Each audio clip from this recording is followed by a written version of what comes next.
Yeah, we're tested.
All right, we're right here live from Walnut Hills High School, getting ready for BCFL football. We have the Westmoreland Wolves, who are being hosted by the Cincinnati Chiefs, and hopefully this game will get underway soon. Right now, we're just waiting to get underway. The game is, I think, probably slated to start about 10 minutes ago, but we've had a little delay for whatever reasons, maybe some of the team members getting here, whatever, but hopefully we'll get this game underway, and it is a rainy night tonight. Want to introduce our play-by-play broadcaster for tonight on Campus Nation, Tyler Rowland. Tyler. Thank you for having me. I'm looking forward to getting this game started. It should be a good one. The Chiefs are, it seems like every year their expectations are always high. They were 17-2 last season. Won Tier 2 of the PAFL, which had, 20-some teams. It was a terrific league. And then on top of that, they win their National Bowl game by a score of 39-0. And then you have the Wolves, who were in Tier 1 of the PAFL, which featured a lot of the top teams nationally. They had several. You look at some of those teams, the Dayton Hornets, and how they performed. And so, you have and the Wolves are expecting to slide into the national rankings hopefully this year. And so it's going to be a good matchup. And, of course, quite a turnout for the Wolves given the long drive they had to get here. So we're looking forward to it. Yeah, and as we said, we should be getting underway momentarily. The Wolves, they are still, I don't know whether they're in their team bus still or they're in the, but we've got the Chiefs that have warmed up earlier. Now, are these the Wolves out here on the, so they're in red and black as well? Yes, that is the Wolves. All right, so both teams, in the Chiefs with their red with the gold trim, and the Wolves, their jerseys are white, and they've got some black numerals and some red trim there. So just so that you know the teams that you're watching here. And, of course, this is preseason action. We have regular season action, and we do have a schedule. There are a couple dates on the schedule which we're going to have to check out because of other commitments, but we want to make sure that we get the schedule published on Campus Nation of the games that we will definitely carry. And then we're going to look at doing something a little different than we've done in years past. We are going to look at potentially maybe as many as 6-7 games pay-per-view. And those games, once again, we will announce the schedule. The Chiefs taking the field now. So we've got the Wolves team captains at center field. And I want to remind everybody that the NFZ No-Fly Zone Sportswear, one of the sponsors here on Campus Nation and for these broadcasts on the BCFL, as well as we're hoping to bring on a chain of McDonald's stores. So you may find a few McDonald's commercials here that will be playing along with the game. Tyler, give some people a little bit of the background. You've done, Portsmouth has had a very good team, the Tanks, and you've done some of their broadcasts on Facebook Live, haven't you? Yes, and that was unique how that came about. I attended, before they were the Tanks in 2010, they started as the Portsmouth Warriors, and I remember going to their first game, and I mean, this was the first time we had semi-pro in the community since the 1930s. So it was exciting to get to be a part of that. And then I would attend a few games a year, and then in 16, when the Tanks formed, the position came up, and I thought, it's something I always wanted to do. So our first year, and then Nick Newton joined shortly afterward, and we formed a team, and first we went live through a podcast, and then later in the year we did the championship game online through Facebook, and couldn't believe the amount of views that it got. So I mean, so that next year we went strictly Facebook Live, and I mean, it's great to see the involvement, the communities that get involved in semi-pro football, and this is something that's really growing. When I interviewed Tony Bray of the Southern Ohio Blaze, which they're back in the BCFL this year, and Tony Bray, I just remember him telling me how he's been around for 20-plus years in semi-pro, and when he first started playing, now he coaches, but when he first started playing, he said it was put on pads and show up at the park, and now, I mean, you've got trips to Florida, you've got trips across the country, so it's a game that's grown a lot over the years, and it's certainly exciting to be a part of the continued growth of semi-pro football. And the Chiefs are, okay, so they're going to midfield now for the coin toss, and it's going to be, it gets up in the air, and see who gets the ball first here.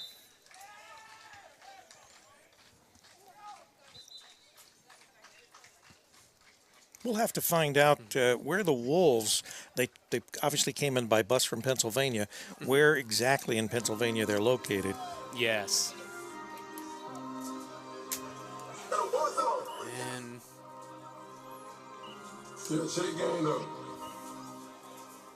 still not sure who's going to get the, and see an indication on who would get the. Yeah, I didn't actually see who was receiving, who was kicking off. We'll watch and see. It should be a good game. I expect to see a lot of throwing the ball around, and probably some, just given it's early in the year, probably both teams to try some things, some new things that they typically wouldn't try. So it'll be an interesting matchup to see. It'll be fun to watch. The BCFL this year should be a lot stronger than it has in the past. I mean, you've got 4 new teams with a combined record of their combined records of 49-9. I mean, of course, in addition to the Chiefs, the Butler County Broncos are back, and the Broncos in 2017 won the BCFL, winning all of their playoff games by 5 points or less, and the championship went over to the Tanks in Portsmouth and won that 8-3.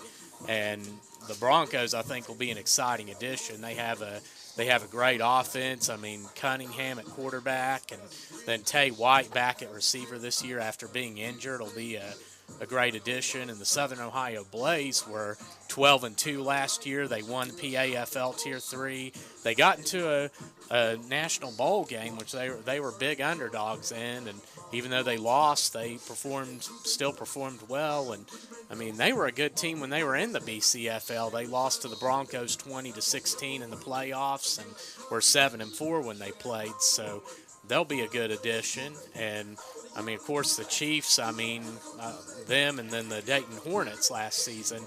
I mean, even without Jalen Marshall, who was a star at Ohio State. Right, and also an NFL football player. So I'm sure that Dayton, they certainly didn't want to lose him, but at the same time, they knew that he was going to get picked up and go on. But these are the teams that are in the BCFL currently: the Southern Ohio Blaze, the Butler County Broncos, the Cincinnati Chiefs, the Kings Comets, the Marion County Crusaders, the Cincinnati Dukes, Columbus Gladiators, Dayton Hornets, and the Tri-State Saints. So those are the teams that we will be covering this year on Campus Nation. Some of them will be home games. Obviously, some of them we might, depending on the teams. But I think we have probably the same Chiefs at least 3 times on Campus Nation featured, not necessarily at home, but and that's one of the things that we were discussing before we started the game. Just where is the Chiefs' home going to be this year? This field we're using for the pregame, but I think that from here on out they're going to have a different location. And once again, that'll be something we'll try to get everybody aware of, so that they have an idea of where these games are going to be played. And certainly we encourage everyone not just to watch them on Campus Nation or rewatch them on Campus Nation, but also come out to the games. It's a lot of fun to come out and actually be here in person, sit in the stands, cheer with the rest of the fans. We encourage everybody to make it out and see some of these BCFL games. It's really surprising the level of talent that you're going to see.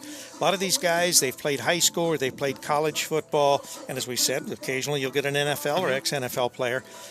And the interesting thing about it is there is no age limit. I think probably the oldest guy on the field, and I forget what number he is for the Chiefs, but he's in his 50s, I believe.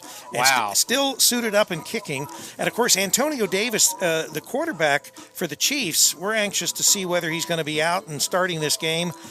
He had a severe injury last year, and he supposedly has come back, so hopefully he will be starting for the Chiefs here tonight. I have not seen him. I looked for him previous to the game starting, but Antonio, he did a great job for the Chiefs until he got hurt last year, and hopefully he will be back in full form.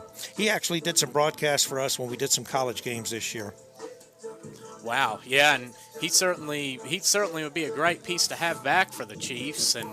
And you mentioned about age too. There is, like you said, no age limit, and it's cool to see because there was a player on the Tanks, Michael Vermillion, and Michael retired after the 17 season, but he was 48 years old out there, and he was still somewhat of an effective player. He would play sometimes on the defensive end. He played special teams, and I mean, he kept himself in great shape, and it's great to see when you have guys like that have such a passion for the game, and their presence on the team just makes such a difference when you have a veteran leader that has the experience to be able to provide a guidance to some of the younger guys on the team, because this is a different level. Do we see a number 17 out there? That is Antonio Davis. I don't see him out on the field anywhere.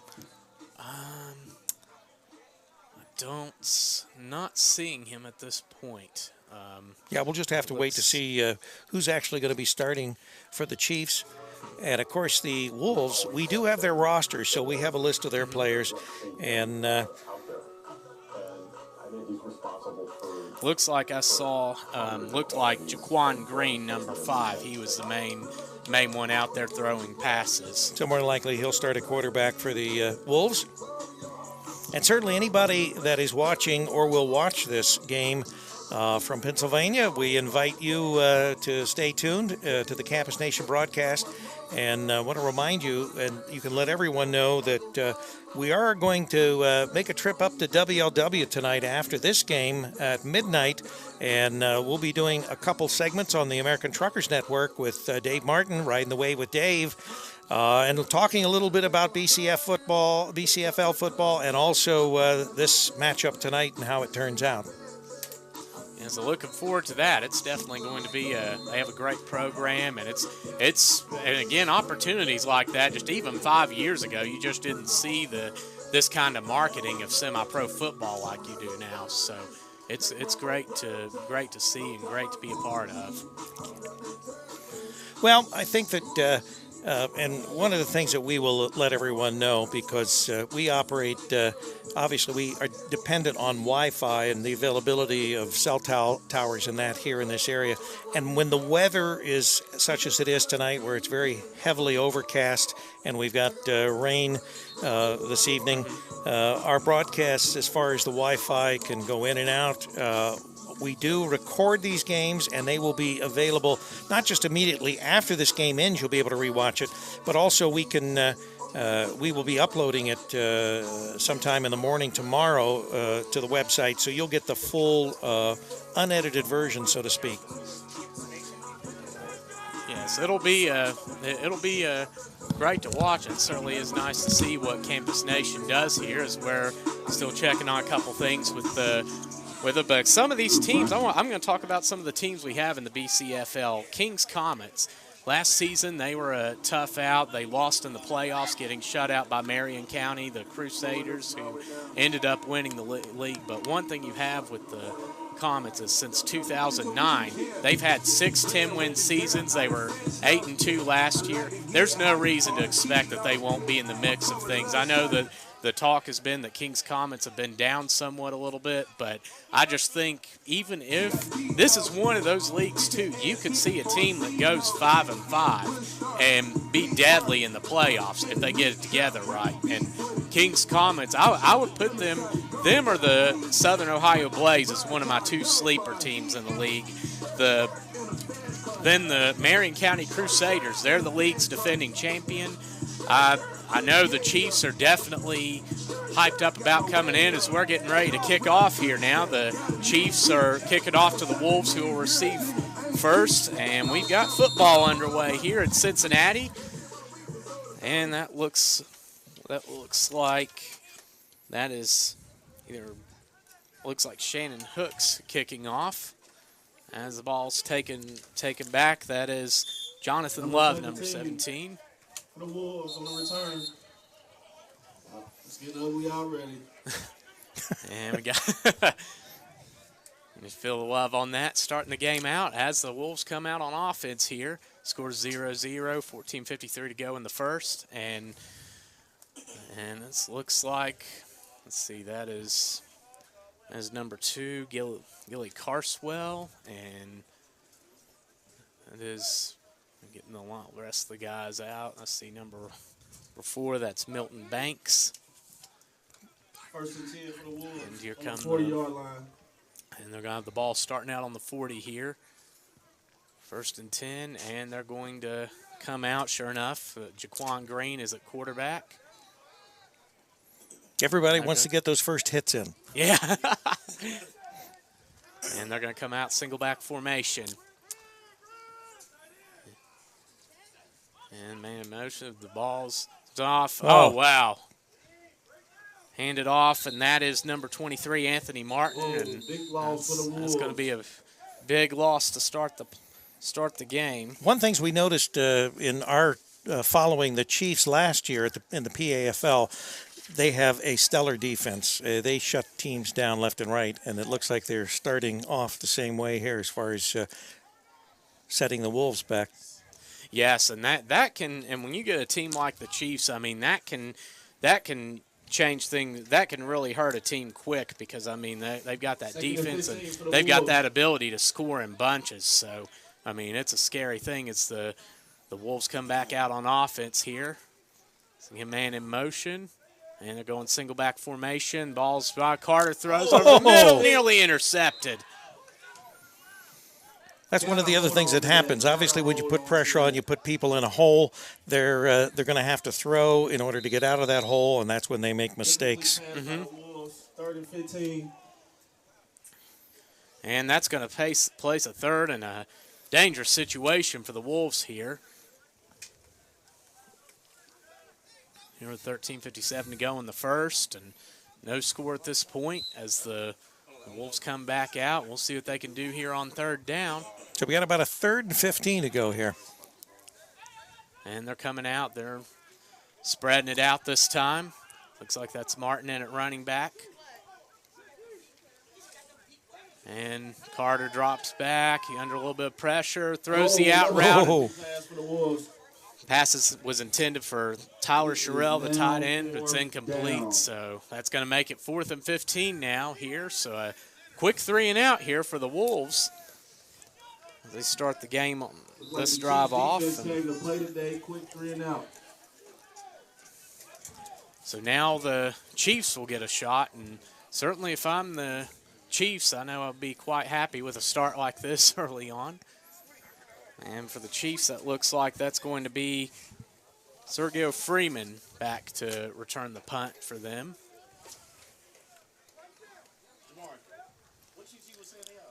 And here come the Wolves punt formation. That is, looks like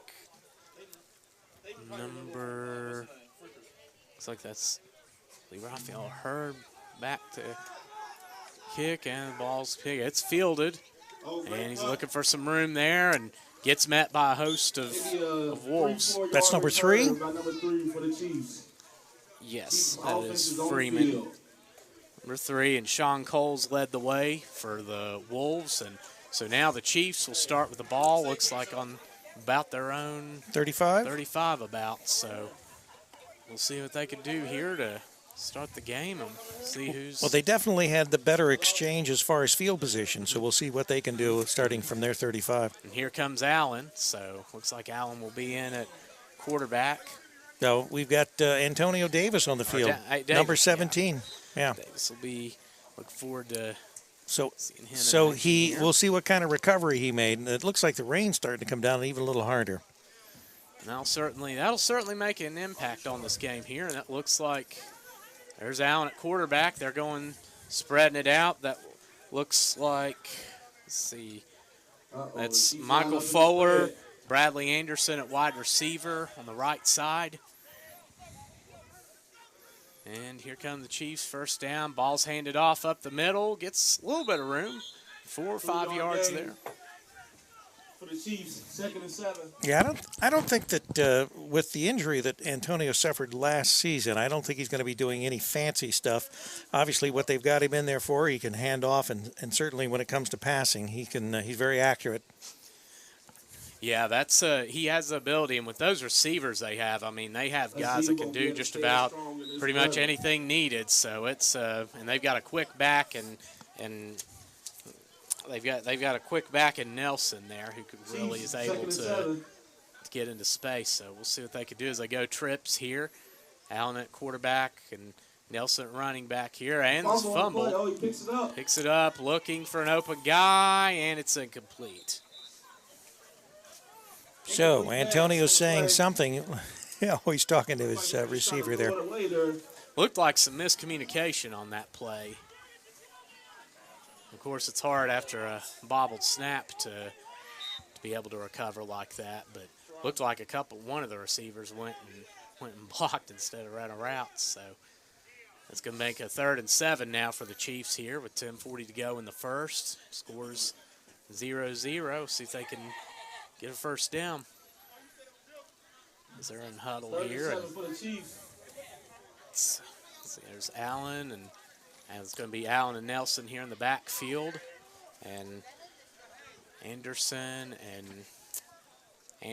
Fuller, and see that's Vincent Harris at wideouts. So they're going shotgun, 2 wideouts to each side. And it looks like Allen's going to make a change at the line here.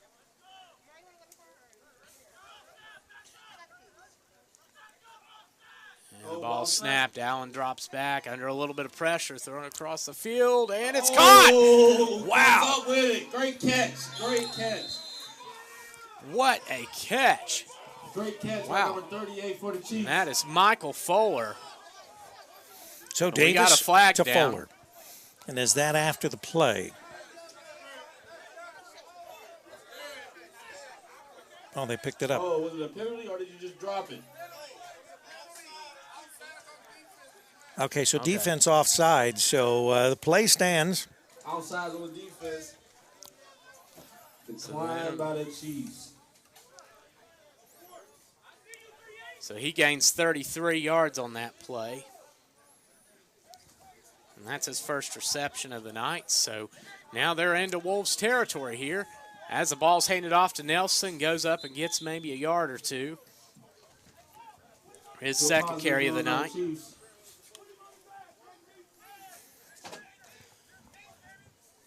So the Chiefs are marching down towards the red zone. Chiefs are getting closer there.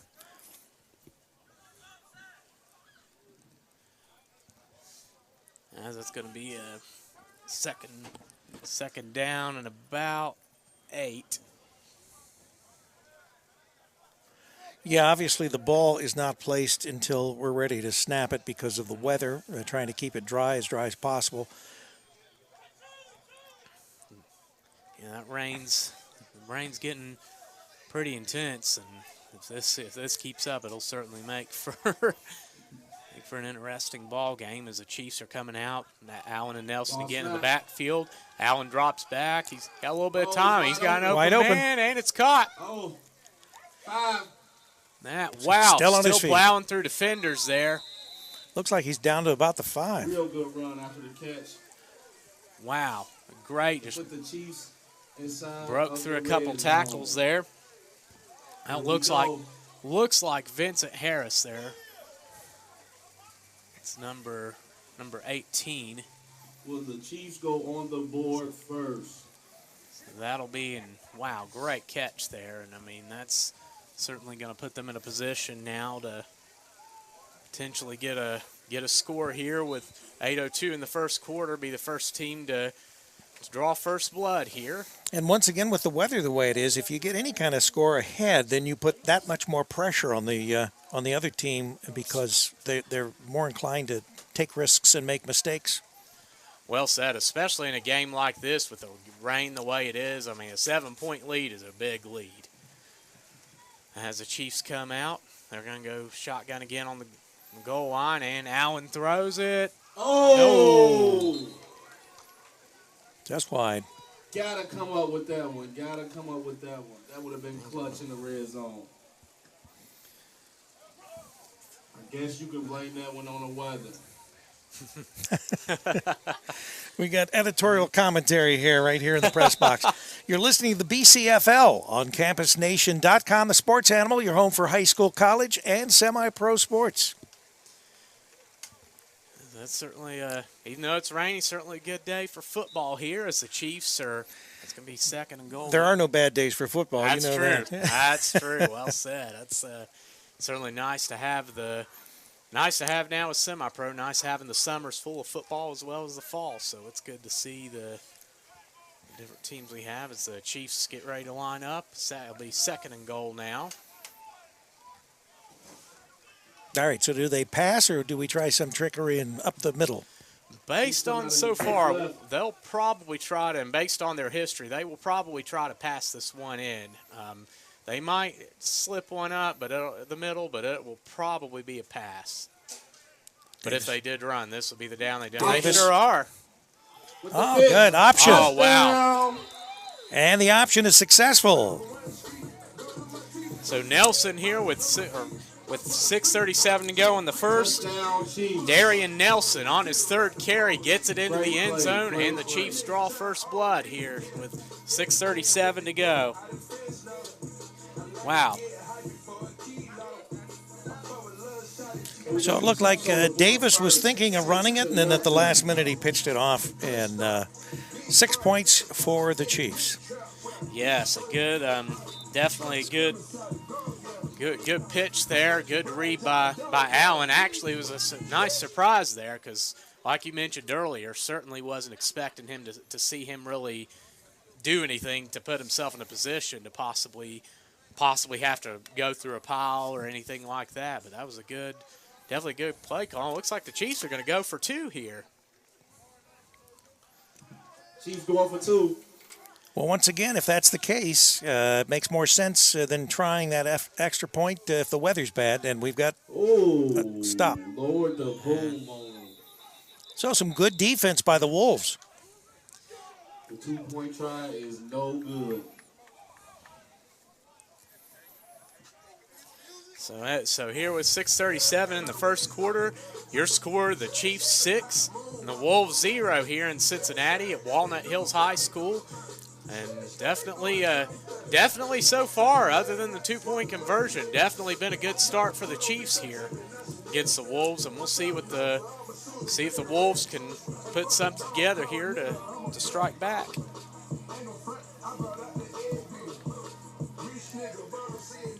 So, as the Chiefs are back here getting ready to kick off now and looking to the Wolves, the last drive was a bad from the first play. Just got caught up in the backfield there, lost 5 yards on the run, and then 2 incomplete passes later, they were forced to punt. So now we'll see if they can have a shot here to strike back and maybe get back in the game a little bit here as the Chiefs are getting ready to kick off here.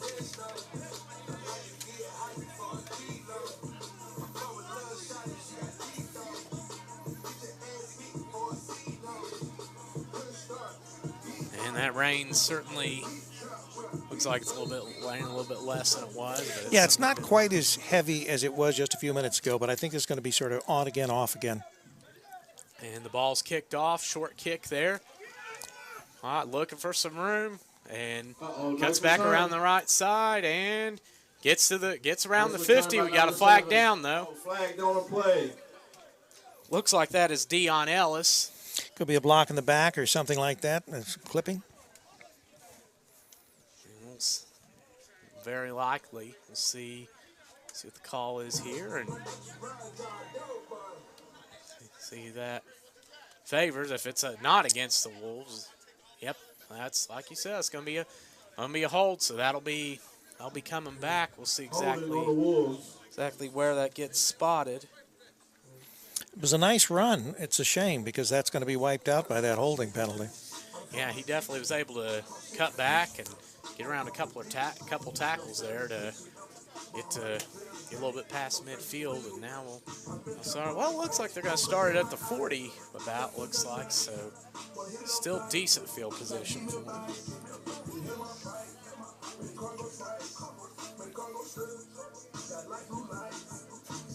The Wolves will start again from the 40. Now we'll see the Wolves coming back. We'll see if there are any differences here. If they come out in here, it's going to be 1st and 10. But the BCFL, certainly it's going to be an exciting season as we get things started. And now the Wolves are coming out. They're going to go, looks like shotgun here. They're going to spread it out. That is green, and looks like that is Mike Standard in the backfield, number 24. Although they're going to go I formation, so the ball's handed off, and Standard goes up the middle, gets a pretty good run there. Looks like he picked up 3 or 4 yards. Yeah, that's definitely so that's going to put him in good position here. Well, they got it up to, what, the 47, 48-yard line. There, so I'll mark that. Yeah, 6 yards, so that's his first carry of the night. And so he gets a good plunge to start the. Got a flag? I didn't see the hanky. And here come the Wolves now, 2nd and 4 here, 6 minutes to go in the first quarter. And that is, looks like Standard to the backfield again. And they're going to go I formation. Tight end goes in motion. Motion left. And ball's handed off to Standard again. Hard dude to tackle. He gets close to the first down there. And looks like they're motioning for the chains to come forward. First down. Look like the Wolves are just trying to pound the ball down to the field. So that's definitely a nicer start for the Wolves as they get their first down of the game here with 5:23 to go in the first quarter. Once again, going back to last year and the way the Chiefs were, they would allow a team between the 20s to go back and forth, but then they'd usually stop them. So it'll be interesting to see just how far the Wolves can progress and whether or not the Chiefs can stop them before they push it into the end zone. That's a good point. They like that bend but don't break philosophy. As here we go with the I form again. Wolves are going right back. Oh, drop the ball. Ball's still on the ground and picked up by the Chiefs. Off to the races. Great Wow. play by number 9. Great And that is field Rick awareness. Saunders for the Chiefs, and he is gone. Great play, Ouch. defense. Great play, number 9. Rick Saunders on the scoop and score. He sees it, he gets it, he's gone. And that's an excellent read there. And now that definitely puts a big hole in this game to here with 4:40 to go in the first quarter with it being now 12-0 here.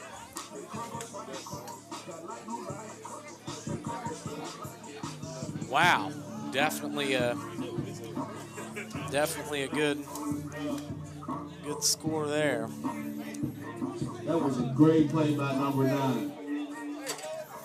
All right, so your Cincinnati Chiefs 12 and the Westmoreland Wolves nothing with 4:40 remaining in this first quarter play. The Chiefs have stunned the Wolves.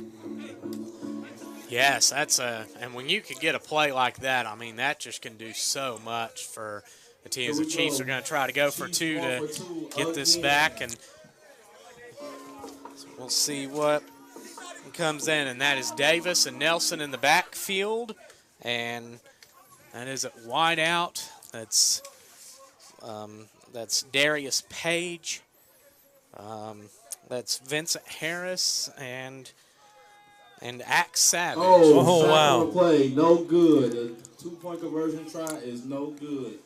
So here with 4:40 to The go, score the remains 12-0 12-0. Chiefs over the Wolves so Cincinnati far. Chiefs. Dave is a little frustrated there. Over the Pittsburgh Wolves. He's excited to be back out today. His first game coming back, and certainly looking to punch one of those in there here in this atmosphere. So Davis right now, who's 2 for 4 with about 55 yards on the day. Want to remind everyone, the NFC No-Fly Zone sportswear sponsor here for BCFL football. One of the sponsors here on Campus Nation and with the BCFL.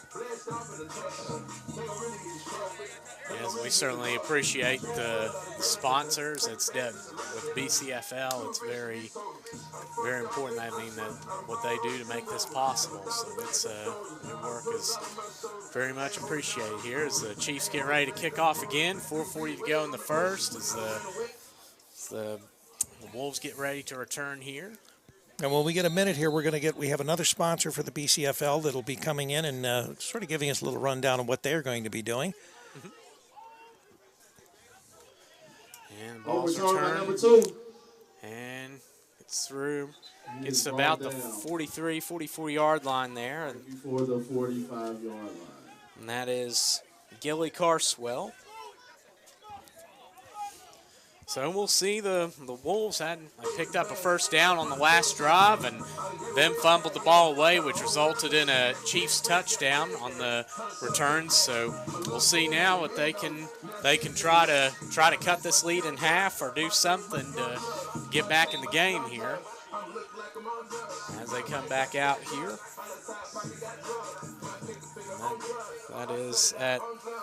So it looks like going to be the same crew they had out there. Looks like. Here we go. They're going to go. They're going back with Martin at quarterback, or Martin at running back this time. Harris still at quarterback, and at fullback is looks like Tyler Sherrill this time. And they fake the pass, and they're going to go deep. And complete pass. Oh, flag on the play. And that pass was intended for Milton Banks, and looks like that might be pass interference they're going to call. Who was that was defending? Pretty good defense to me. That was Number 3. looked like Sergio Freeman. All right, so Freeman apparently was called for the infraction. So this gives the Wolves great field position. They're going to be, at the 20-yard line. Wow. With a 1st and 10 from the 20-yard line. We'll see like you're mentioning with the Chiefs and their defense, we'll certainly see them challenged here now. It'll be interesting to see how they respond. Biggest play of the first quarter for the Wolves, and they will start on the 20-yard line.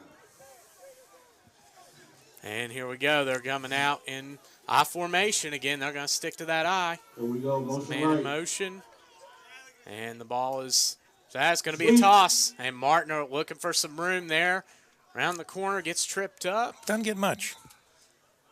Maybe a 3-4 yard gain for number. Well, yeah, they're going to mark that. Looks Got a like flag. Get 2 flags. Oh. Flag. All right, so a little bit of fisticuffs, huh? Maybe some chippiness We here. all know how these Pittsburgh and Cincinnati games get. Oh, wow. It's a good commentary there on the PA. And that's the truth. That's certainly getting to be a chippy game here. It's 2:55 to go here in the first. It's 12-0 Chiefs. So far, pretty much been all Chiefs until the Wolves got to do a pass interference call on that. We'll see where the penalty. Looks like that's going against the Wolves. Yeah, it's against the Wolves. So it's going to back them up. Not a real good thing to do. You know, you're down on the 20-yard line with a 1st and 10, and then you get penalized, and it's going to back the ball up.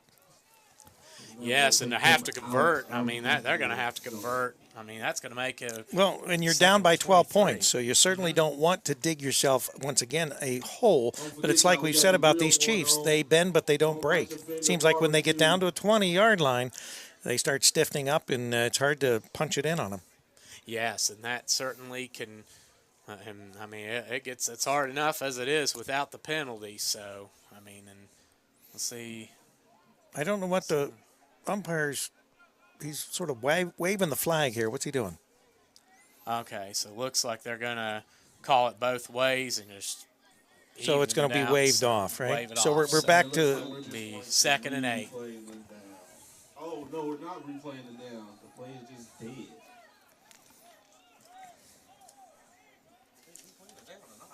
Well, it would have to. It would have to be the next down. It should be. All right, so it's 2nd down at about 8 to go. 2nd and 8. And here come the and that is Stander back in at timeout Wolves. Running back now. Or correction, actually, that is Bill Gillen coming into the game. So we got a timeout? Yes. Yeah, here. So with 2. The breakfast eaters of America have been caught sleeping on breakfast. We have rehydrated egg on our faces. This isn't who we are. We're not plastic-sealed, breakfast-compromised people. We're fresh cracked, sizzled on a griddle, and toasted until golden McMuffin people. We're bacon and biscuit people. Hold up, go back to the bacon. It's time to wake up breakfast with McDonald's.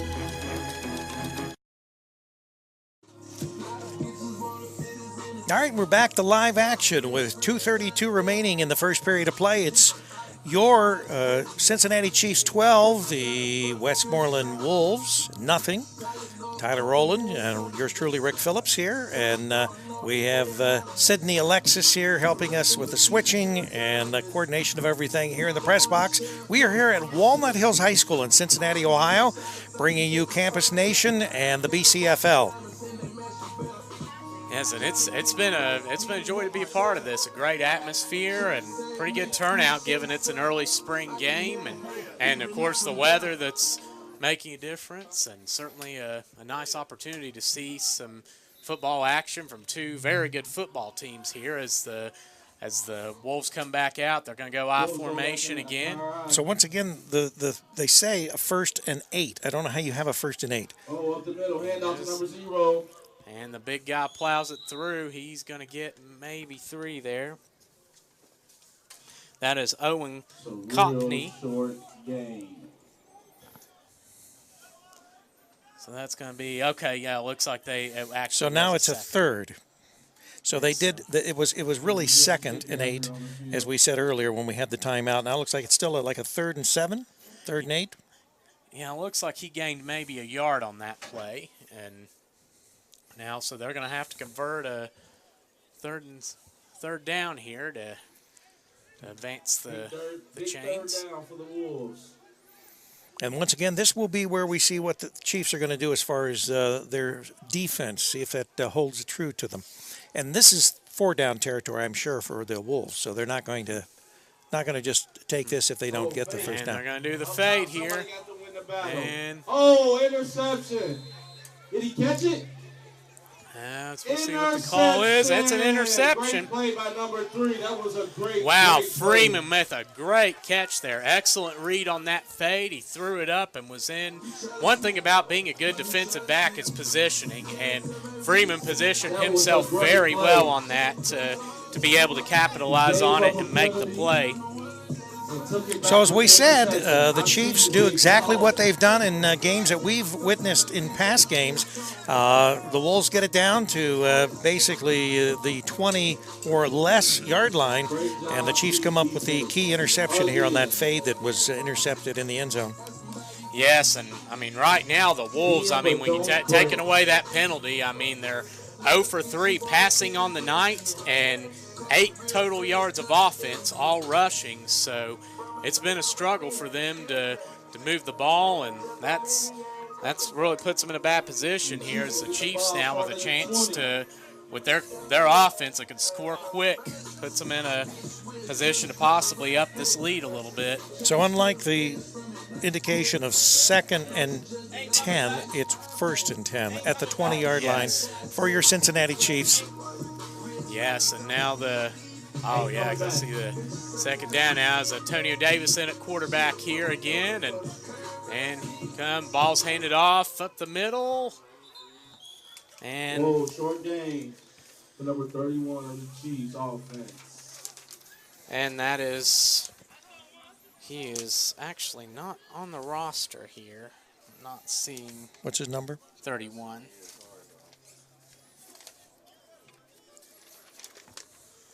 He gains about 2 there. No, don't see a 31. 2nd and 8 there. So that'll be for the Chiefs there. We'll see that. So there's Davis and 31 in the backfield, and looks like that's JT Shelby, Dre Reap, and looks like possibly Darius Page at wideout here for the Chiefs. And the ball snapped. Davis roll. Ball's drops it. Oh my! Close call there. That is number 2. Corey Page nearly picks that pass off, and lucky break for the Chiefs there, as that would have put the Wolves in possibly a position to even get a score off that. So now Davis is 2 for 5 on the night here with 55 yards. Big third down. So here with 31 seconds to go in the first quarter, it's 12-0 Chiefs, and they're going to have to convert a 3rd and 8 here. As Davis gets his team huddle in the backfield here.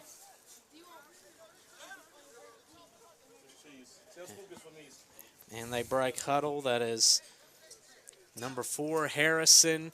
Number 1, Reap. Looks like number 0, Shelby, and number 18, Harris, a wide receiver. On snap, Davis looking across the middle. Ooh, too high there. Incomplete pass. Davis started off hot, completing 2 of his first 3, but has been 0 for 3 since. And so now the Chiefs will punt, and the Wolves will have an opportunity to maybe come back here. Well, and the Wolves should get some pretty decent field position simply because we're deep in the Chiefs territory here, and they're going to have to be punting out from, about the 28? About the 20, actually 22 there looks like where it's spotted. And, like they are they're going to try to, unless they try some kind of shotgun punt, looks like they're going to try to go for this. Yeah, I don't think that's going to happen. I mean, I could not imagine. 25 and a half seconds remaining in the first quarter. And will the Chiefs or won't they go for this from their 28? Wow. That is... I'll bet they're going to... Bad. And fumble on a play. Ball's picked up by 31, and that's exactly why you don't do risk like that, as the Chiefs are going to have the ball the Wolves are going to have the ball on the 7-yard line of the Chiefs now. So what could have been a punt and the Wolves getting the ball back is now going to be a Wolves 1st and goal for the Chiefs territory. So, wow.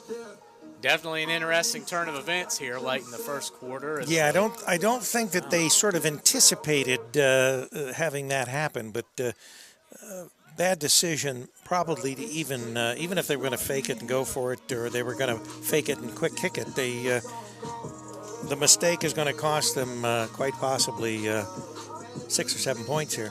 Let's see what the Wolves can do. Yes, that can hurt.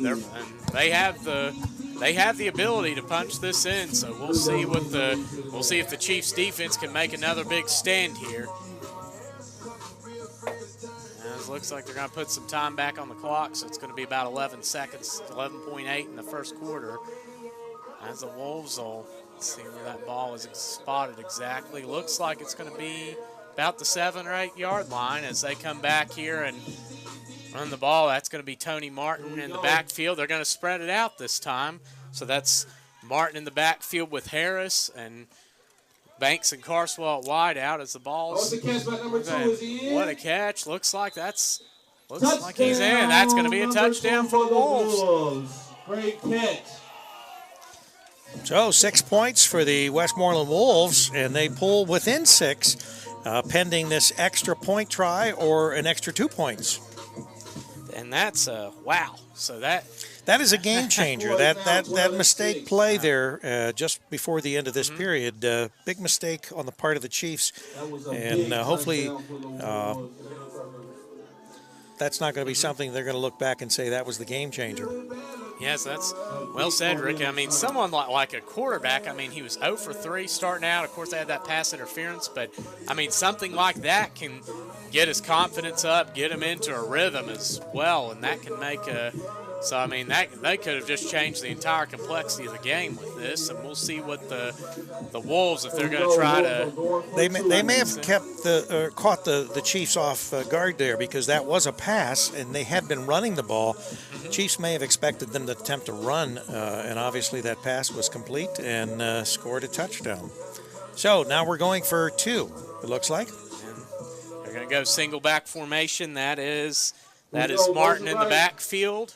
And sending the man to the right. That is 18, Tyler Sherrill at tight end, the big target there. And they're going to throw it across the middle and incomplete. Incomplete pass. So here with 10.4 seconds to go in the first, it's the Wolves get on the board, and it's 12-6, Chiefs leading. So the Wolves aren't quite able to get the 2. And take note, if you're watching the BCFL, you typically don't see a lot of teams that will kick. The BCFL's rules actually are like the NFL's. So the kicker is normally attempting extra points from way back. So a lot of teams will usually go for the 2 instead. So that's why you're seeing this the way it is. So now it's different where the Wolves play in the PAFL. They go by college rules, so they normally kick for regular extra points. But here with 10.4 to go, it's now 12-6, and Rick, it's quite a ball game, hasn't it? Yeah, it is definitely tightened up here. You're listening to the BCFL on CampusNation.com, the sports animal. Tyler Rowland and Rick Phillips here, along with Stacy. Yeah, Stacy. I'm in trouble, big trouble. Sydney Alexis. I don't know. We lost an advertiser here. He was waiting here to do an interview, but he may be back at halftime.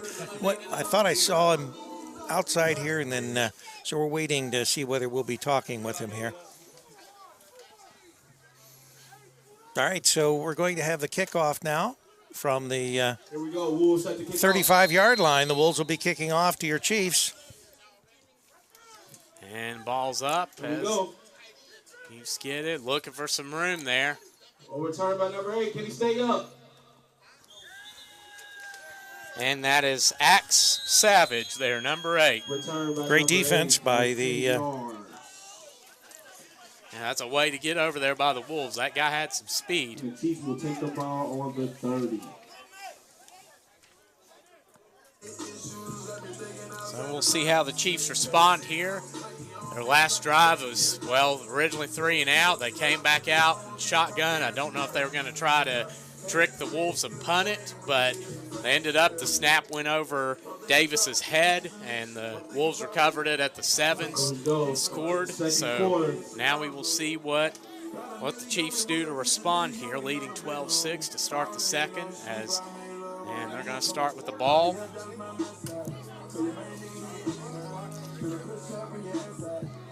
And to go through some quick stats here, Antonio Davis, quarterback for the Chiefs. He's 2 for 6 with 55 yards. His receivers, Michael Fuller, 38, has 1 catch for 33 yards and 18. Vincent Harris has 1 for 22, and the Chiefs have accumulated 17 yards on the ground.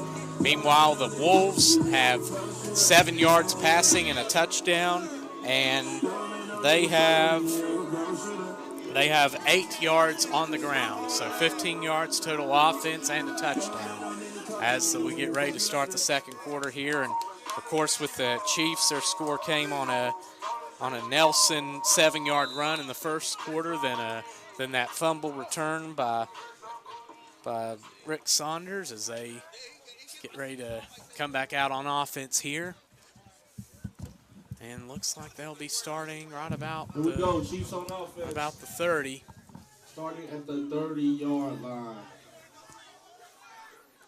And that is Davis and 31 in the backfield. Come out in the spread. And looks like Reed and looks like Fuller Y out there as they send the blitz right up the middle in the backfield. Wow. Offensive line, great play by number 8 of the Wolves. Great play, just shot the blitz from the right side, and it worked, getting 31 in the backfield there. And now that's going to create a long situation for the Chiefs there. Well, it looks like the Wolves have been given sort of a little extra incentive to step up their defense here since they got that recovery and were able to push it in for 6. So just with a 6-point lead now, it's anybody's game. Yes, and that is a big hit in the backfield there, as that's going to make a 2nd and about 20 for the Chiefs here with 14:11 to go in the second quarter. As Davis rallies the troops together to Here we go. try to go for something here. I feel 20 for they'll the be Chiefs.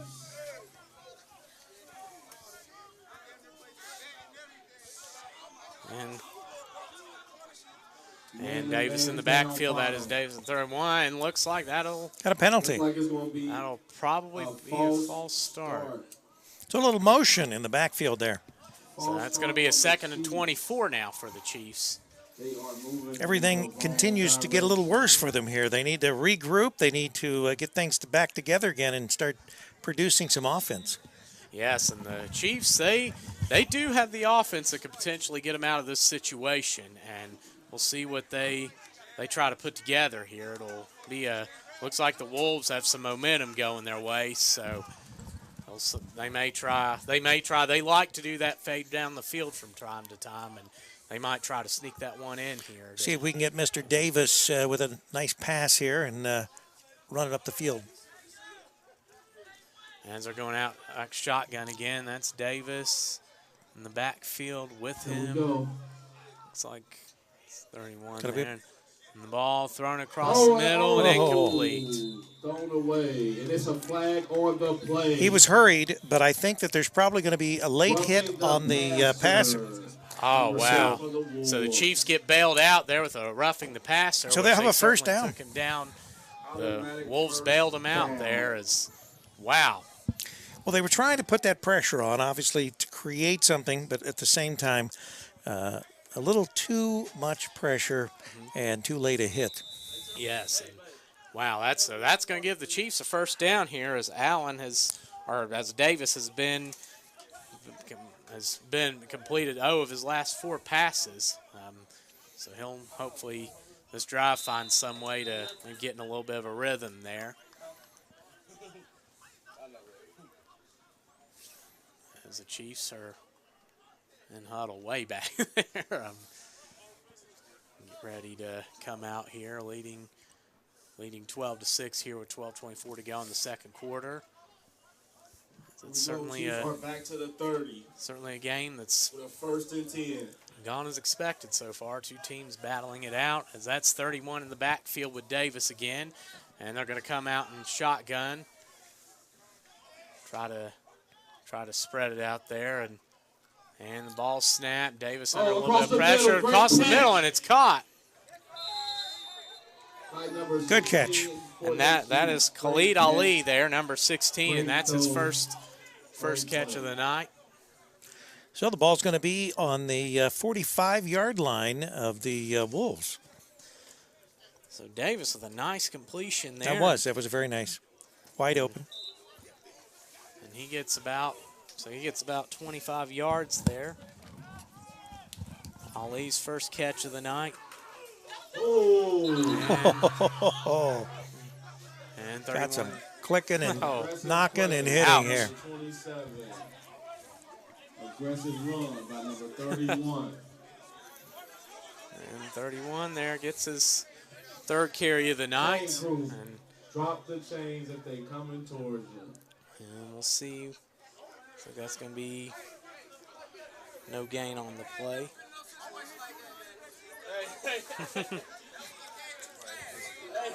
So it's going to be a second and it's like 10 there for the Chiefs here with 10:50 to go in the second quarter. GG, you got to protect my son down there, brother. Protect him. And they're going to go 31 to the backfield again. They're going to go shotgun. 31 and Davis in there. We do not have a roster name for him. So we'll call him 31 there as they come out in shotgun here. 2 wideouts to each side. And Davis drops back looking. He's got some time. Open guy, and it's caught. Great catch, great throw. Again. The offense is moving. First down.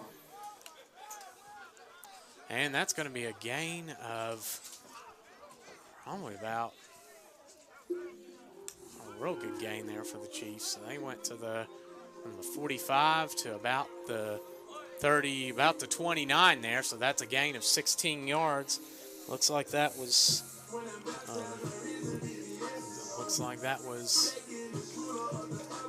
Looks like AD 28. is once again clicking on all cylinders here, and the Chiefs have made some fairly substantial. Driving down the field. 28, four completed passes, 4 different receivers there. As the Chiefs come out and they love to get in that spread, and they're certainly working out as the ball's handed off for 31 again, and he's met Not up much the there. middle. In the backfield by the Wolves defensive line. Once again, the formula right now for the Chiefs has been the pass. The run has been met with some resistance on the part of the Wolves here on 2 occasions here in this entire drive. Yes, and the past 3 carries for 31, he has not had positive yardage. That line has done a good job getting under the pads and getting to the ball there to stop the run. As the Chiefs, what they love to do, they love to get in particular the trips formation. They love to get in the trips and just do those little rollouts and just dink and dunk all day long. And they're starting to get in a little bit of rhythm with that now. So we're going to get a pass here from Antonio Davis. Here we go. It's going to be 3rd and about 15 here. We got single man-to-man at the bottom. And they're going to come out shotgun. They're going to go trips. And that's 31 in the backfield with them. Davis has a little bit of time. Well, rolls out. Looking for an open man. Get it out your hands. And throws In the it. middle of the Oh, field. nearly picked very off. dangerous, very dangerous. Almost intercepted by the Pass was Wolves. intended for Reed there. Doesn't count. I want to remind everybody tonight on WLW we will be talking BCFL football on Riding the Wave with Dave on the American Truckers Network. That'll be tonight at midnight. We'll be on there probably the first couple hours, and we'll talk about tonight's events as well as maybe some upcoming events here on the BCFL and some of the games and the teams we'll be covering. Very much looking forward to that. It'll be definitely be a good event as looks like we've got a 4th down and 15 here. The Chiefs are gonna odd territory here, but looks like the Chiefs are gonna go for it. And understandably, it's a kind of an odd situation to be in. You're not really in punting range, but you're not really in scoring range necessarily either. But definitely, as they're gonna come out here, shotgun, twins wideouts, and that's gonna be Davis and 31 in the backfield here. Let's see what happens. And 3 main front for the Wolves. Ball snapped. Back. Oh, there comes the Up blitz. Thrown. Out of Oh. bounds. You have to drop the chains. You have to drop them. So Davis now, he's 4 of 11 on the night with 96 yards. Pass on the play. Here with 6:59 to go in the second quarter. It's 12-6 Chiefs. And, well, when you think about it, Rick, the Wolves, after looking ugly early on, if they get a good drive here, they could score and potentially even take the lead.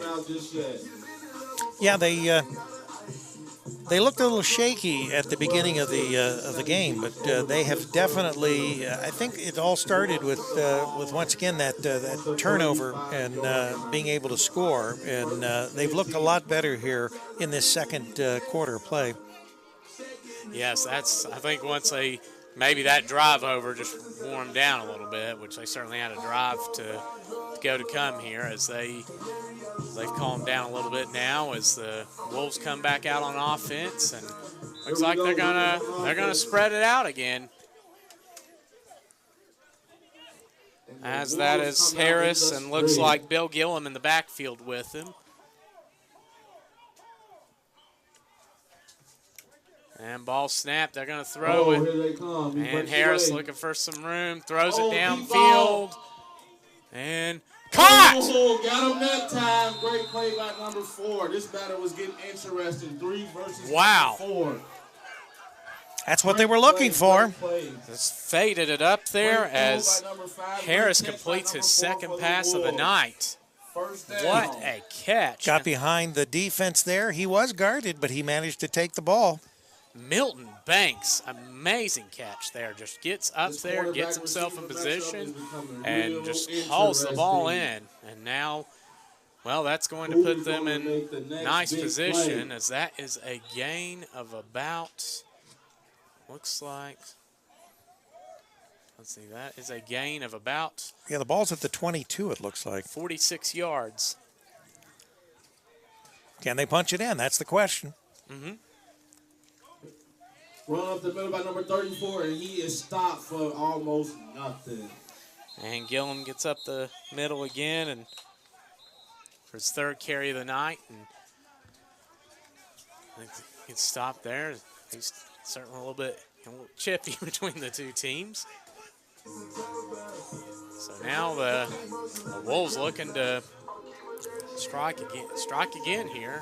5:31 to go in the second quarter, and Harris now, after starting 0 for 3 with an interception, has been 2 for 2 with 53 yards and a touchdown since for the Wolves. So definitely a good turnaround there for him as the Wolves come out. And of course, I mean, they're in Tier 1 of the PAFL. They are stacked with a lot of elite teams, so I knew they'd certainly provide some kind of challenge here as they come back out in the eye. And ball's handed off. That is Martin up the middle. He plows through some defenders. That is a tough dude to tackle, and he plows through for a few yards there. The Wolves are running the ball hard. Looks like they've picked up maybe 4 yards. Well, it looks like it's going to be a third. It is now third down. And about 7. 3rd and 6, 3rd and 7. Maybe 3rd and 6, 5. It's about right, yeah, about 5 or 6 there as they. Once again, we're in 4th down territory here. They're not going to be they come back out in the power kicking a field goal more than likely or punting the ball. So. And they're going with that fade again. Oh! Like incomplete pass. Well, we got a problem with the quarterback here. Looks like maybe a late hit. Flag on the play. And we'll see what the call is. And, yep, that's what they're going to call. So the incomplete pass that would have resulted in a 4th down is now each team has a roughing the passer penalty. So that. Roughing the passer. Wow. So that's going to be a 1st down for the Wolves. For the Wolves. Here with 4:09 to go in the second quarter, it's 12-6. Chiefs leading over the Wolves. With 4 minutes left to go before halftime. And here come the Wolves. Are going to try to capitalize on this as they get into the red zone.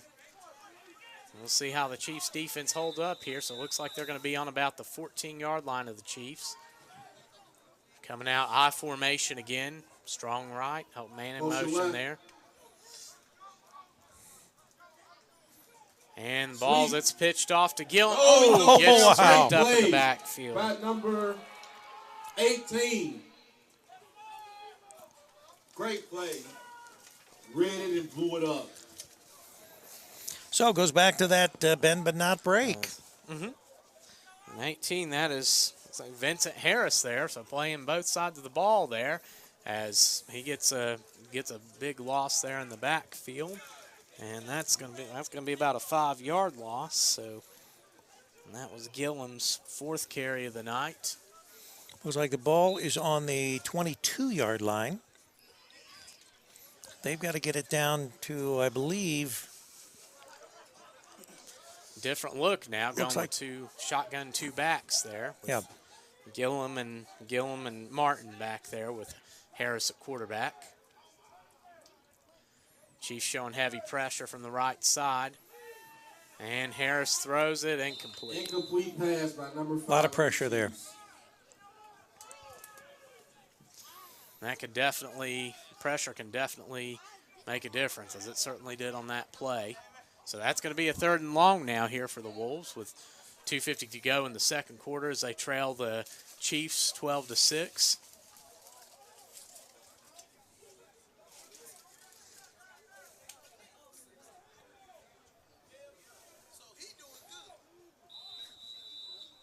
It's going to be a 3rd and here we go, big 3rd down. 3rd and about 15 for the Chiefs.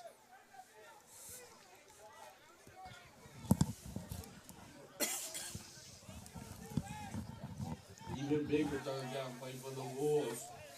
He's down 12-6. The Wolves, that's going to be spread. 2 wide outs to each side. That's Harris and Gillum in the backfield. Harris under some pressure. Breaks through. Wow. Still on his feet. That's a tough That is a big quarterback, and he gets tackled, though. They get him, so that's going to be a 4th. That will be a sack. Very long now. Defensive line. Yeah, this is going to be a fourth and forever here to get this into the end zone. Wow. So Rick, what do you do here if you're the Wolves? Well, I mean, obviously they're not going to punt it. They're not going to attempt a field goal, I'm quite certain. So, especially, with the field being wet, there's just too many opportunities for things to go wrong.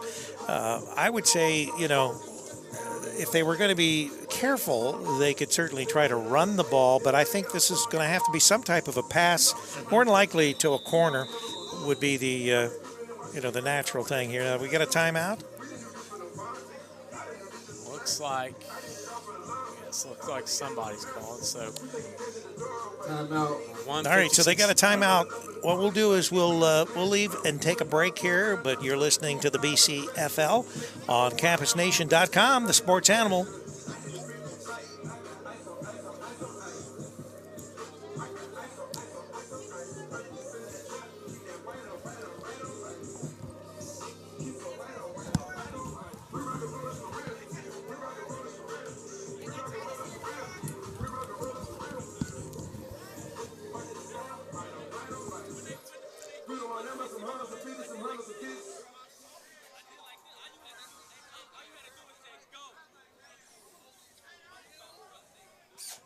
All right, we're back to live action. 1:58 remaining in this first half of play. Your Cincinnati Chiefs leading the Westmoreland Wolves 12-6. Definitely been a crazy game as the Chiefs stormed out to a 12-0 lead off of had a good drive down the field on a 7-yard run by Darian Nelson, capped off, and then the Rick Saunders returns a fumble about 52 yards for the score. And the Wolves, though, capitalizing on a fumbled snap and getting in the next play on a 7-yard pass from Harris to Milton Banks. And now let's see if we've got the pass to the corner here somewhere. Mm-hmm. As they're going shotgun. Offside. Ouch. That hurts even more. So is it motion or is it offsides on the Chiefs? It's like that's going on the Wolves. Yep, on the Wolves. So they'll be backed up another 5 yards. An even longer 4th down. So now they may just try to throw one up to the end zone and see what happens. Yeah, the worst that could happen is it'd be intercepted. Now, as long as they can prevent a run back, with the 1:58 remaining, not a lot of time for the Chiefs to put anything on the board. As Harris drops back, he goes Pick. by, and it's picked off by the Chiefs. And like you said, not in a. Oh, and it might be off to the race. Oh, wow. A good cut back there. Good juke move. He's going. Almost Return back. And that is Kevin Johnson, number 22, with the pick there. Nearly runs it back, and like you said, I think he ran about 100 yards. Wow. It's just that he was zigging and zagging and all that, but what a great run back here. Yes, wow. So Kevin Johnson puts the Chiefs now. That's interception number 2 on the night for Jaquan Green.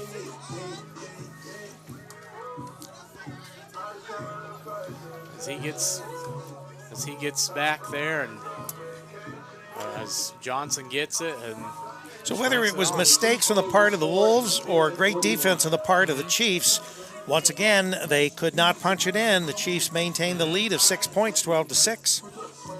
Yes, and they're going to have a chance with 1:41 to go here to possibly punch another one in. Oh, they've got get great field position with this interception and run back. They've got great field position to be able to put it into the end zone. And you got AD, you know, he can pass the ball. So and he's not as probably not as maneuverable as he has been in past years, simply because of his injury from last year. But he can move enough that he can get someone free. As he drops back and throws it up the middle, and it's caught, and the Chiefs score.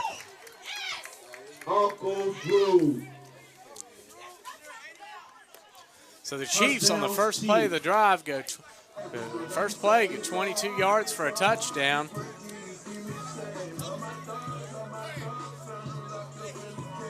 What a catch there. 18-6 with no effort. All right, so what do? We go for the extra point, or do we go for 2? They will probably go for 2. That is Khalid Ali with his second reception of the night. And that puts him at 45 yards receiving and a touchdown. Well, we had just said Antonio Davis with that arm. It pays off. Yes, and that on that play, he sure came through. They're gonna spread it out again, try to get that. We'll see if they try to sneak one up the middle, or they like to get in that trips. And sure enough, they're gonna do the rollout, and Davis throws it. It's caught. 2-point conversion is good. So another 2 points for the Chiefs. That looks like Act Savage on the catch. 6. Correction, that is Bradley Anderson. So it is now 20-6. The Chiefs in the lead. Chiefs. What looked like it might be a tie ball game here, at least, or maybe the Wolves going up by 1 with just a few minutes remaining in this first half has completely turned around, and the Chiefs, once again, another score and 2 points tacked onto that. 20-6, the Chiefs over the Westmoreland Wolves. Yes, and that certainly, just when it looked like the Wolves had the momentum going their way, the Chiefs came back and made a big defensive stop, getting that interception and returning it about just a little over 60 yards. So that's so this certainly makes a difference in the game now, as what was a 1-score game, and look for the Wolves to punch it in and come back a little bit. Now it's 2-score game here, so it's definitely going to change things here for the Wolves, and the Wolves, who look to be more of a power running type team. We'll see if they can try to get another big pass downfield. The quarterback he's 2 for 8 on the night with 2 interceptions and a touchdown, but we'll see what they can do here late in the second quarter, if they can put something together to try to chip into this lead some. As the ball's to be kicked off here. Return by number 2. And here we go. That is Carswell again. Gets to midfield, so a solid start there for the Wolves. They're going to need all the time they can get with 1:33 remaining in this first half. We'll see what type of 2-minute offense they have here. I do know the Chiefs defense has been stingy.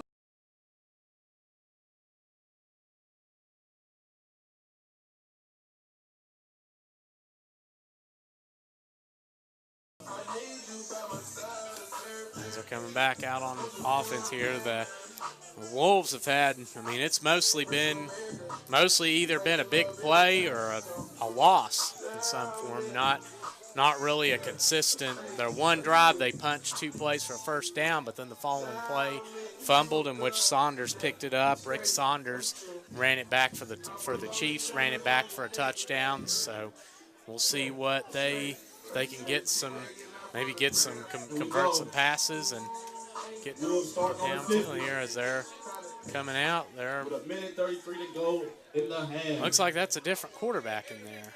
He dropped back. Well, they may have their passing quarterback in there. Although got a And penalty. we got a flag down. Late hit, probably. And Rick Saunders very upset at that call. As they're going to get called for looks like a late hit there. So new quarterback in for the Wolves now. So let's see what they try to do here. Is actually, as I was saying, Harris, it's actually Jaquan Green that's coming out of the game now. So we'll see if they're going to go with. Here we go, late hit. They're going to go with, looks like Raphael Hurd. So Hurd is in the game, quarterback now. So they're going to go with a different voice there as the Wolves come out here, trailing 20-6 with 1:23 to go in the second quarter. And they are going to have the ball on the 30 now after the late hit. Here we go, the Wolves will start from the... So the Chiefs not helping themselves at all, giving the Wolves some additional gain here, going into the last 1:23 remaining in this first half of play. And that looks like Hurd and Gillum in the game and are in the backfield now. It looks like they're going to start that move that back to the 35. So here come the Wolves now, trailing 20-6 and trying to get a quick score before halftime.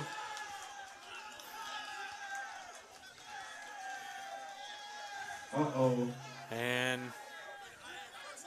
not sure what's going on here. I can't tell who's... A lot of talking going on the field. Looks like a warning. Could be sideline warning. Timeout, Wolves Chiefs. are cheering, and the Chiefs take another timeout. So 1:23 to go in the second. It's 20-6. Chiefs over the Wolves here on Campus Nation.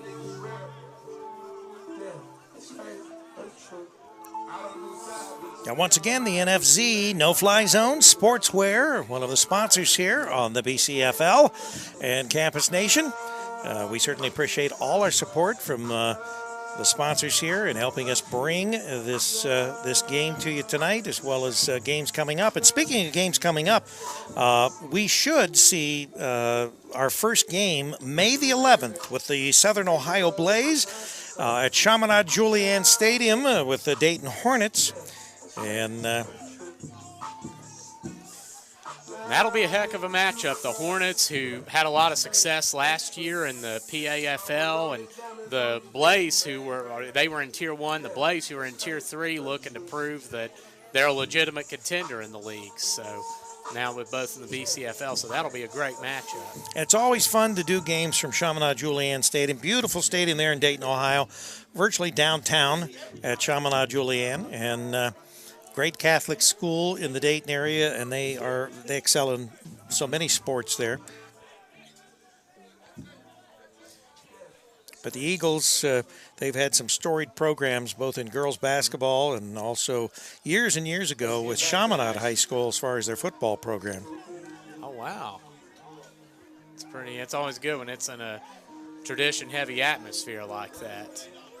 As the Wolves come back out, Chiefs take a timeout to get everybody on the same page here, and they're going to go shotgun. And ball foul. They hand it off to Gillum up the middle. As Gillum runs it up, he's plowing through. He's going to get maybe 5 there. Second down.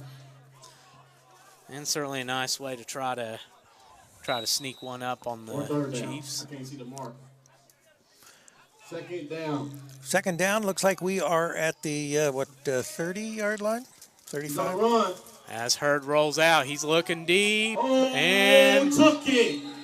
Interception. ball is picked off. By the Chiefs, number 1. Great play. I said when the Chiefs get down there, man, they get real stingy. And that is Dre Reap for the Chiefs. So Hurd comes in at quarterback, but Great play, number 1. Great but play. also Great play, Chiefs defense. also throws an interception. So wow. So that's so the not a good night passing for the Wolves, but now the Chiefs potentially. I mean, with AD back there, he has the potential to lead them down this field in 44 seconds for a score. So the Chiefs will definitely, we'll see what their plan of attack is here to try to get back in the end zone.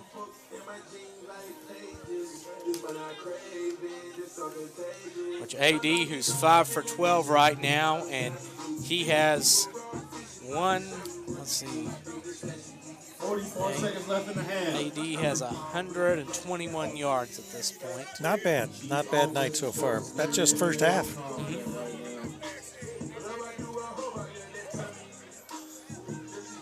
AD, who also has a touchdown there, and certainly one of the big impact players in this league.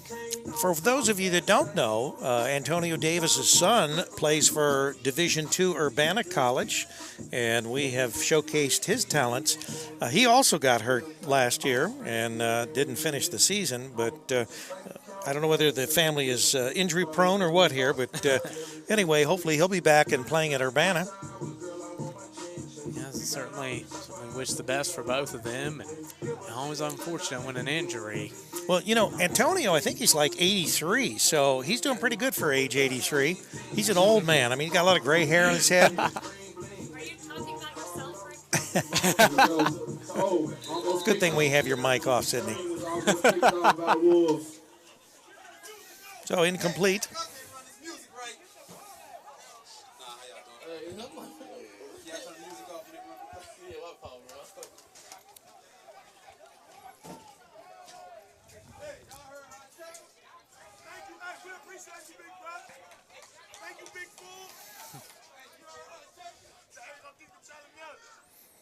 Look at it this way. Antonio has got a son in college, so he is fairly old. Yes, he is actually. I remember he's been. I remember the Tanks talking about the Tanks only played them in 2016, but I remember them talking about how he had played for. They couldn't believe he was playing so well on crutches or from the wheelchair. Yeah, he just comes out, getting in that trips formation and just a little over 40 seconds remaining in this first half. Chiefs are going to go. They're going to go. Clock out. So got a delay? So they're just gonna, they took a knee, so they're going to just end the half, and so AD certainly looks like he took. Yeah. Kind of confusing here. I'm not sure whether we've got a timeout or whether because Davis was actually showing the umpires, the ref, that he was taking a knee, but maybe they were trying to say that, yeah, because it looks like they're spotting the ball with a penalty. Huh. Is that where the ball was originally? I don't think so. Well, it looks like 3rd and 9.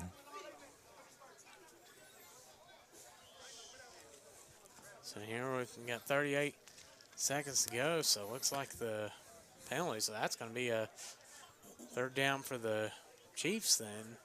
Well, the key is, any way you look at it, with the 3rd down, if they don't make a 1st down, they're going to, and they have to be very careful. Chiefs with the ball. They're going to have to make sure that they don't have to punt. So even if they run around a little bit. And AD goes what a pass. What a pass. What a play. yes. Oh, Oh, there's going to be a penalty there. They've got to be. Oh, we got literally. Oh, there. Oh, And the flags come a-flying. Okay. So some fisticuffs on the field. Cincinnati. Come on, guys. Calm down. And that is Khalid Ali again. Well, there was a late hit. Late hit, no question about it. And so obviously there were some players that took offense to their player getting hit so late. Let's just play football, fellas. Football, football, football. Probably we're lucky we're going into halftime here. Yeah. And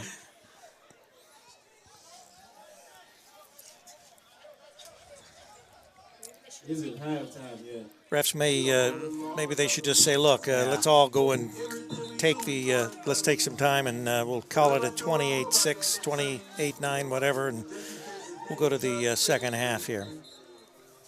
Yeah, probably just the best way to do it, just end it, and at least for now, and just let the teams calm down and get back focused on football, because that's, yeah, you can certainly feel the love out here tonight.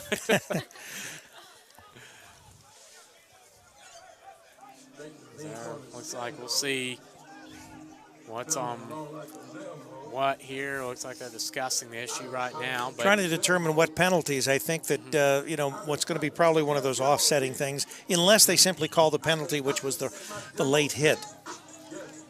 yes, if you're just tuning in right now, it's a 20-6 ball game here. The Chiefs scored first. They had after the Wolves 3 and out, the Chiefs got the ball, drove right down the field, scoring on a Darian Nelson 7-yard run.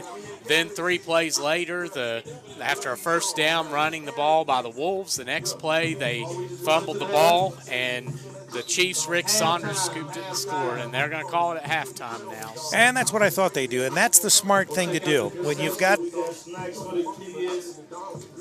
that kind of action there, there's just no point. Let everybody cool down at halftime. So the time is running off the clock, and the score right now, your Cincinnati Chiefs 20, Westmoreland Wolves 6.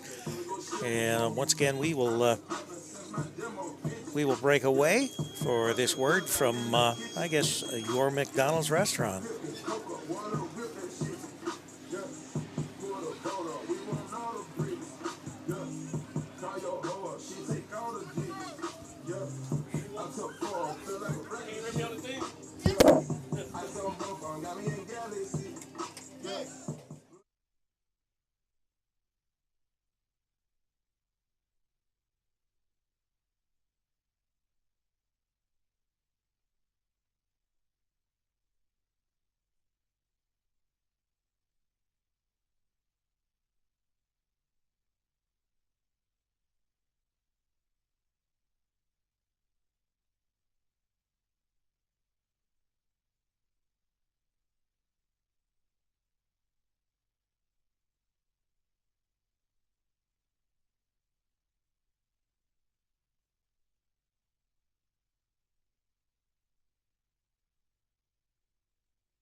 All right, we're back for the second half of this preseason BCFL game. And right now we have the Cincinnati Chiefs leading the Westmoreland Wolves 20-6. Tyler, your observations in the first half of play. It's been mostly the Chiefs. They started out certainly with a big run. I mean, immediate 3 and out, then getting the ball, driving down and scoring, running that fumble in to go up 12-0.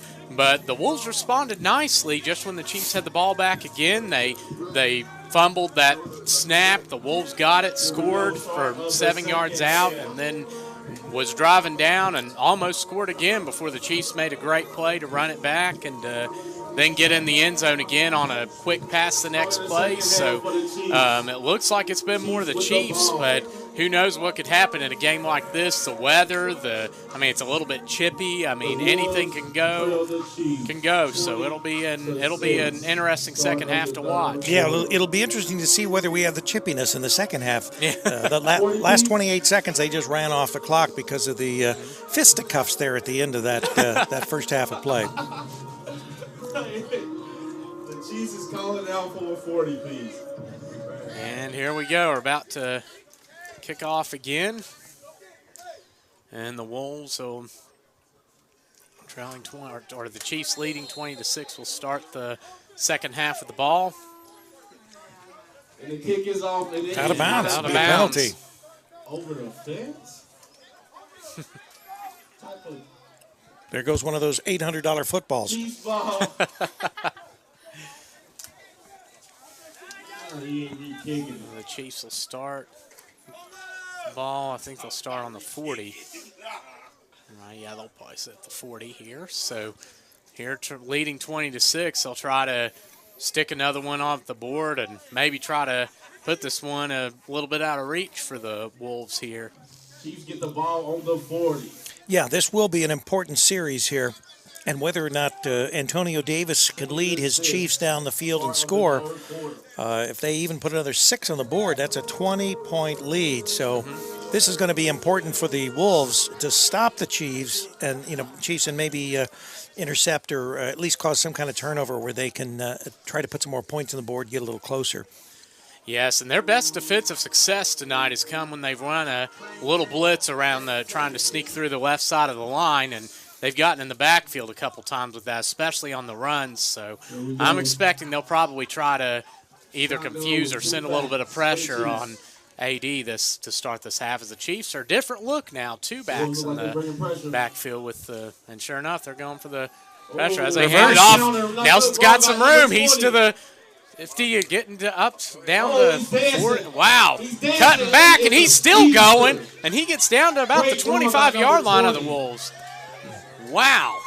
So a 35-yard run for Nelson, and he is up to 47 yards on the night now in a touchdown. So, wow. Then that's what happens on the blitz sometimes. You overshoot, and that was a good adjustment by the Chiefs there to recognize and react to that now. And, well, they're looking for they're looking to cut another one on the board here. Looks like it's the 27-yard line here of the Wolves that the Chiefs are on. So can they push this in? And AD comes out, and understandably, why not? They're going to stick with that 2-back set again. So, and snaps it, hands it off to Nelson again, and he gets nowhere this time. Yep, not quite as much that time. Got caught almost in the backfield. Want everybody to stay tuned after the game. We will wrap up. Plus, I think Antonio Davis said he would stop by the booth. And we haven't talked with Antonio in the booth since last year when we did some college games that Antonio helped us with at Central State and Kentucky State and down at Lane in Jackson, Tennessee. Did a pretty good job. I don't think he went to Lane with us, but he did the 2 games at Kentucky State, and he also did 2 games at Central State, where he went to college and graduated, had a lot of quarterback numbers there. We're certainly excited to hear from from him again as he lines up, and they're going to stick with that shotgun two-back set. And hand it off to Nelson. Same play, but this time he's tackled for a loss. Great play by the Wolves D-line. Great play number And that's 96. Devon Gaines. Big Devon Gaines gets back there. So it worked the first time for a big gain. The last 2 times, it has not paid off. For the Chiefs. So will AD go to the air this time? We'll see if the Air Davis attack will work here. That's going to be they'll have 15 yards to go here to convert. So they'll probably try some odd. Maybe they'll stick with that same formation, or they'll go back to their typical Chiefs trips formation to get a look. And looks like he's going to go. Third down. And they're going back to their trips. Trips right. And Nelson in the backfield. Got a timeout? And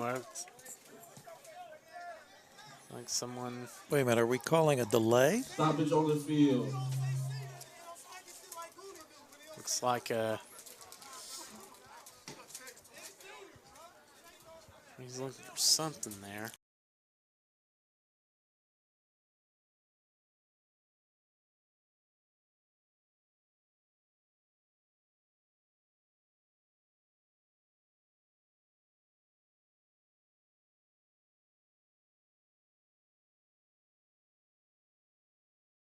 Remaining in this third quarter of play, 20-6. The Cincinnati Chiefs over the Westmoreland Wolves here at Walnut Hills High School. This is actually their practice field, or maybe their soccer field. It's not the main field, but still a nice facility. Yes, it is. And here's come the Chiefs, and good turf field there in the Chiefs. And Davis drops back. He's looking to throw the fade. Caught, and he's in. Oh, my God. Oh, my God. Wow. Touchdown, Chiefs. What a catch. Great. Throws it up, and Michael Fuller with another big catch off that play tonight. Great play by number 38 for the Chiefs. So once again, that arm of AD connecting with his receiver for 6 points. 26-6 now the score, and we'll see if they go for 2. What a catch. And that puts Fuller at 64 yards receiving on the night. And the second touchdown of the night for Antonio Davis. So AD is starting to get in a rhythm now. 149 yards passing, and, well, 2 of his last 3 completions have been touchdowns. The Chiefs is looking super good on the offensive end. Even better. And now a 26-6 lead and a chance to make this 28-6 here with 11:43 to go in the third. As the Chiefs are in huddle. Man, that was a great play. I wish we had replay.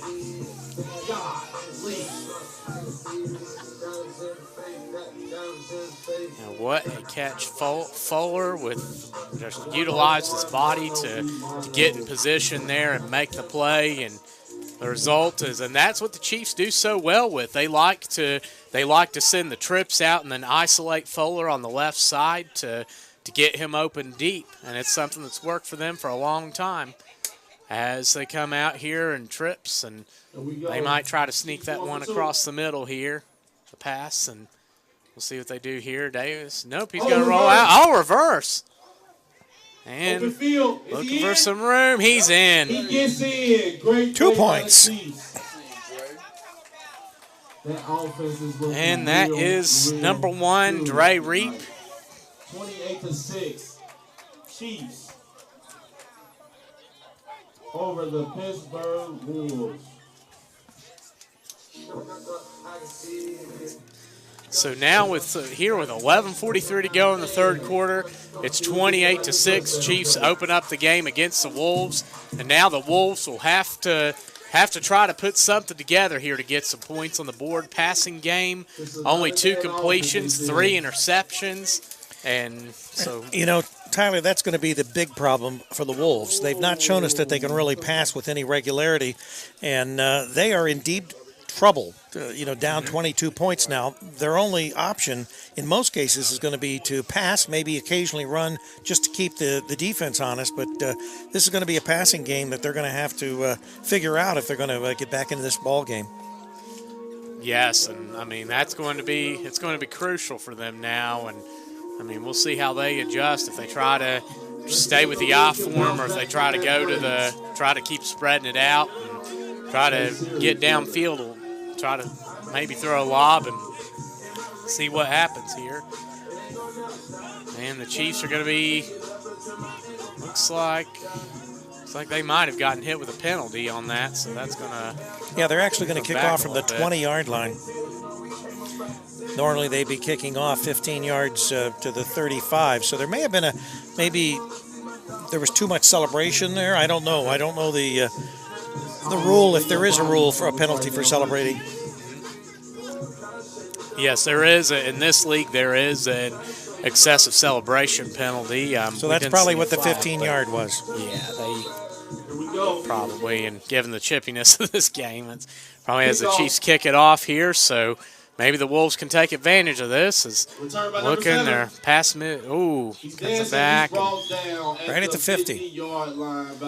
And that is Dion Ellis now. So, well, they start at midfield, so maybe it gives them an opportunity gives them solid field position to put something together to maybe find a way to get back in this game. First and 10 for the Wolves at the 50. And we'll see who they go with a quarterback this half. Looks like Hurd is back out there. So I'm not sure what their plans are for him, if he's going to play receiver or if they're going to keep him a quarterback. But it looks like they're going to be keeping Hurd at quarterback. You're watching the BCFL on CampusNation.com, the sports animal, your home for high school and college sports, also semi-pro. A nice addition there to the group as Hurd comes back out quarterback, and looks like that's Gillen back there with him, and Hurd under pressure. He's Looking for some room, looking to throw it. He gets my God! Oh my God! Oh. Big hit across the middle there. Make sure he is not hurt. He's okay. He's still down, it looks like. Oh, we got some more. God. Oh. That is football for you right there. Hey, everybody calm down, man.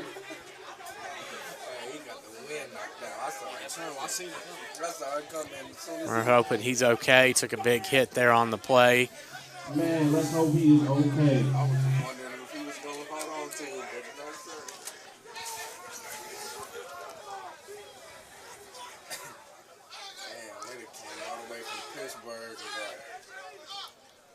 Wolves coach very upset.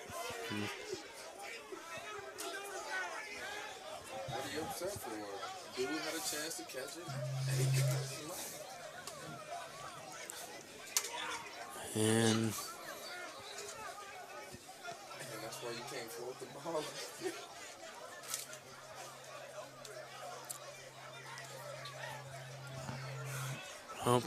hoping, well, if you're just tuning in, it was 20-6 at half before the Chiefs started. They made an adjustment to their formation at halftime, went with two backs out of the shotgun and ran it up the middle for 35 yards, and then converted on a pass play 3 plays later to score, and got the 2-point conversion on the reverse to make it 28-6. And now after a pass play across the middle, we certainly hope this player for the Wolves here is not hurt. And those are always, especially at this level, you're dealing with guys, I mean, that probably played at least at the Division II level of college, so certainly some potentially big hits that can be taken, and hoping he's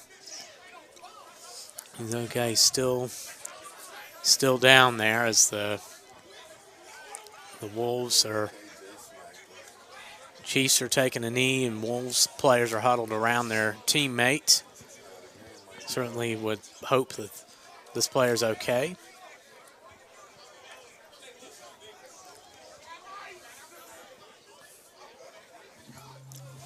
Oh, we got a break in the action. I want to let y'all know.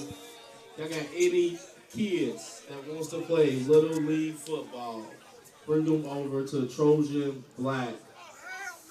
My bad, Eddie. My bad, brother. My bad, man. Westside Parishes too, man. It's all love. Well, it's 28-6 here, 10:30 to go in the third quarter. Hey, clap it up for the injured player on the field, everybody. All right, looks like he's Glad he is both teams are clapping, okay. so both good to know that he's okay. Took a big hit there, and I mean that would enough to knock anybody down. So it's good to see him. Yeah, get hopefully back just up got and- the wind knocked out of him. It's always a concern, and certainly glad he's feeling okay. So he's back up, and we'll resume play here shortly. So it's like the Wolves have it'll be I think second down I believe for the Wolves here starting out, and chance to potentially try to chip into this 22-point Chiefs lead and try to get back on the board. The Wolves at this point, I will say, have played the Chiefs a lot better than I've seen a lot of teams. They can get points in a hurry, and I mean they've come into games, and I mean it'd be 42-0 in the second quarter. So Back to the action. they certainly can be a deadly team, and certainly have their sights set on. They won the BCFL the last time they were in it, and they certainly had their sights set on that again here in 2019 on winning the league again. And here come the Chiefs are lining up on defense. So do we know where the ball is going to be spotted? Looks like somewhere around the 40, 30, Should be. 35, 40-yard line. Should be. Yeah, not sure. Did they throw a flag on that, or? I think it was a clean hit, to be honest with you. I don't Yeah, think it there was looked anything, clean. nothing dirty about the hit. It was just one heck of a hit. Yeah, it was a big hit. So they should keep it, I would think, around the 50.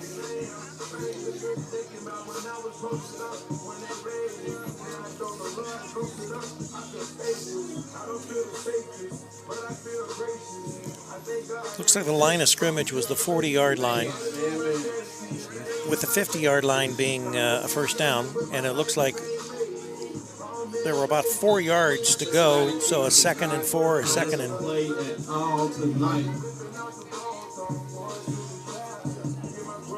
Yeah, they're. We'll see. They decide to spot that. What a crazy turn of events, but glad he is okay. All right, so the ball is spotted at the 46-yard line. So we've got, Yard line, 1st and 10. I don't know how you would have a 1st and 10. It would have to be something and 4.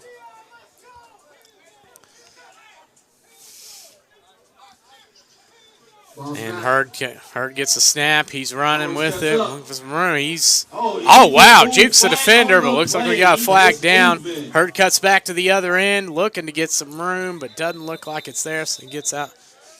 All that running. On the play. It looks like we had ref down. We got a ref down on the field. The ref out there in the way.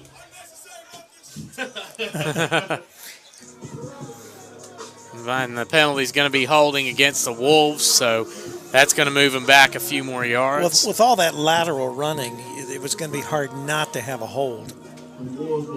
Yeah, it's just plays like that, and it's hard sometimes. Sometimes he had a good juke move, and honestly, had he kept moving forward, probably would have gained a few more yards, but was hoping to understandably trying to make a big play given the circumstances. And now, though, it's going to be a long situation here for the Wolves, and we'll see what they try to see if they can try to convert something and work on getting back in the game here with 10:10 to go in the third quarter. What they've got to be careful of is with this kind of yardage that they have to make up, that they don't make a critical mistake or there's a big interception with a run back, something like that, because the Chiefs are camping on this. You know that. Yes, they've had 2 big run backs already, the fumble return and then the interceptions. So they're just lying in wait right now, hoping to get another big play.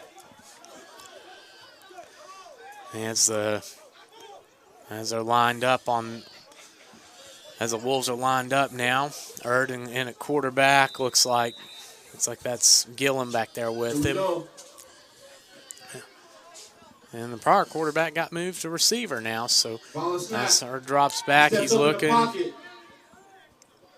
gets a little room and gets maybe 5. On the play by the Wolves, quarterback number 1.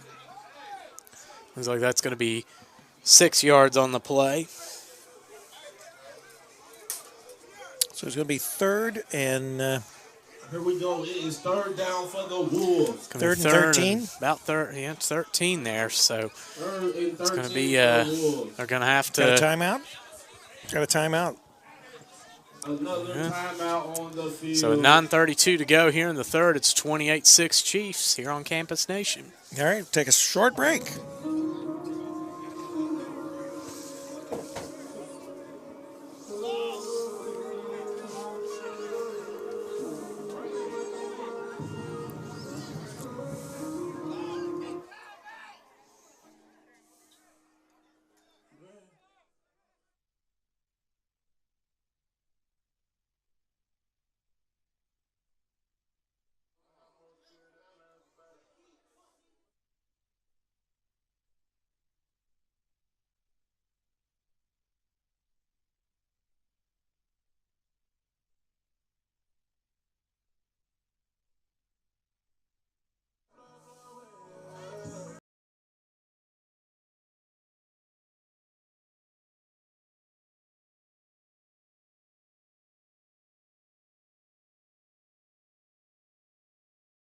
Don't forget about my good guy, Brother Scoop. Looks like we've got perhaps a medical team coming via fire truck and ambulance. So the Wolves player will probably go in for some observation at least, just as a precautionary factor. We certainly wish the very best for him and hope that this is just something that's minor.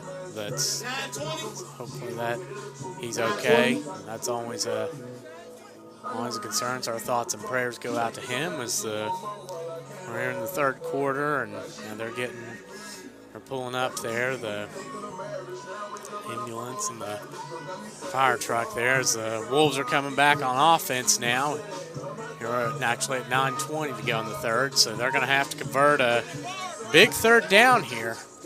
Hurd so far from the quarterback position, Hurd has he has been mainly a runner, nearly converted one pass that was dropped earlier, so if he can maybe try to lure the defense around and lure a corner up that normally would cover receiver, looks like the Chiefs might sneak a blitz here around the edge there.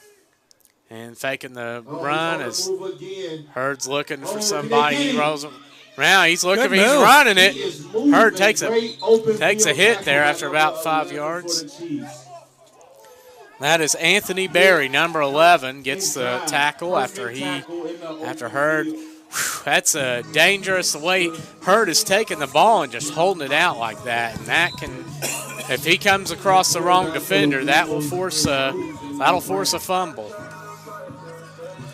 It's now fourth down for the Wolves.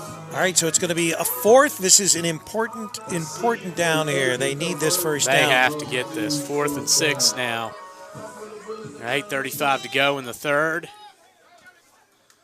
And ball snapped. Erd drops back. He's under some pressure. He's looking for an open man. Rolls out the other direction. And throws it.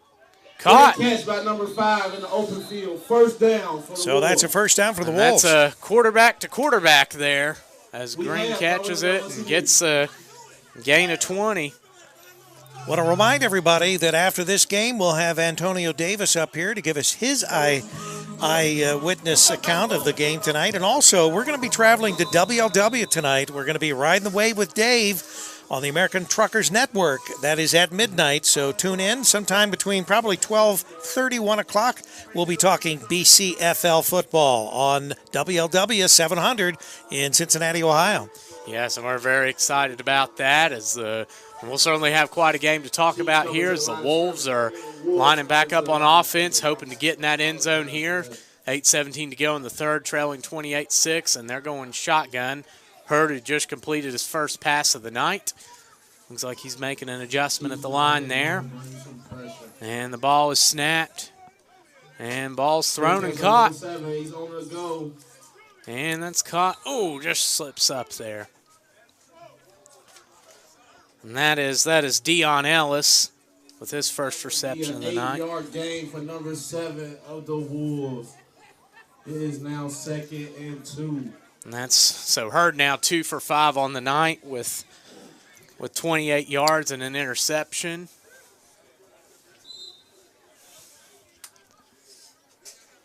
So that's going to make it 2nd and 2 now. Looks like they're on about the 15-yard line of the Chiefs. We will see if their defense can hold up again here.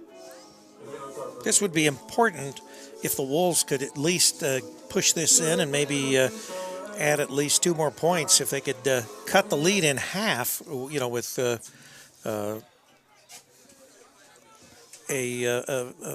touchdown and maybe a 2-pointer. And, ball's fumbled. Huge loss for the Wolves, a great tackle for the Chiefs. Once again, the Chiefs' defense to the task. Number 26 for the Chiefs with the sack. And that is Dion Conley gets back there and gets those fumbles could certainly fumbling a snap like that can certainly hurt things here. As that's going to now make it a 3rd down long scenario now for the Chiefs. We'll certainly see what comes. Certainly going to see what comes through here.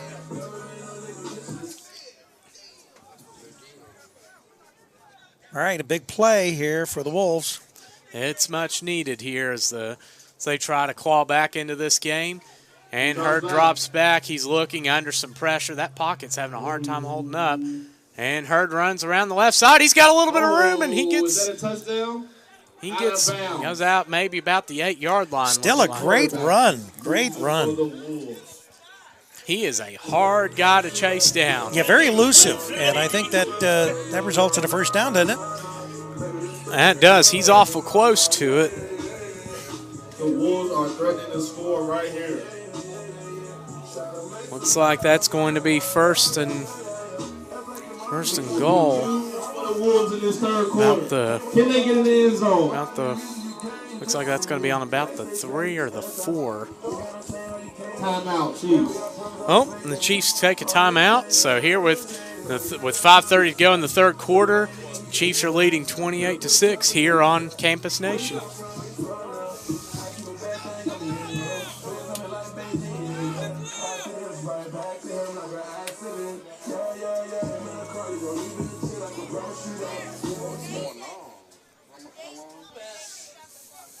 It's already so much.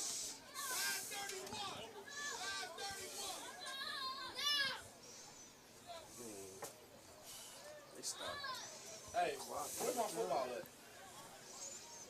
Is that it right there on the ground? Right there, in front of you. Once again, our sponsor, NFZ, No Fly Zone Sportswear, one of the many sponsors that we have with the BCFL, and a provider of sportswear as well as other accessories for these players here. We thank them for being a sponsor on Campus Nation and also the BCFL. Chiefs done had a beam and don't break defense all day. Oh.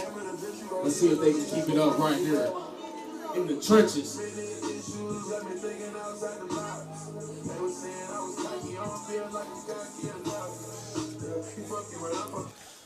All right, so we're getting ready to get started, and that's going to be a 1st and goal for the Wolves now here in this third quarter with a chance to try to get back in this ball game as Hurd gets the snap, and he's running right up the middle. Not much. Maybe a half yard. So Hurd's, that's his 4th carry on the night, and he has 28 yards rushing. By the Chiefs front line. And that's both teams doing a pretty good job up the middle stopping the run.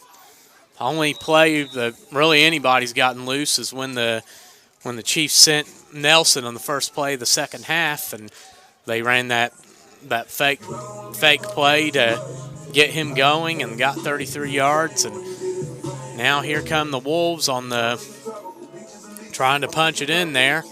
See if they wouldn't be surprised if they went back to the eye here. They got a few yards out of that earlier. I wonder if they can run an option, because that would be, it seems to me, probably one of the better things to do. A quarterback takes it to the left, takes it to the right, and at the last minute pitches it off.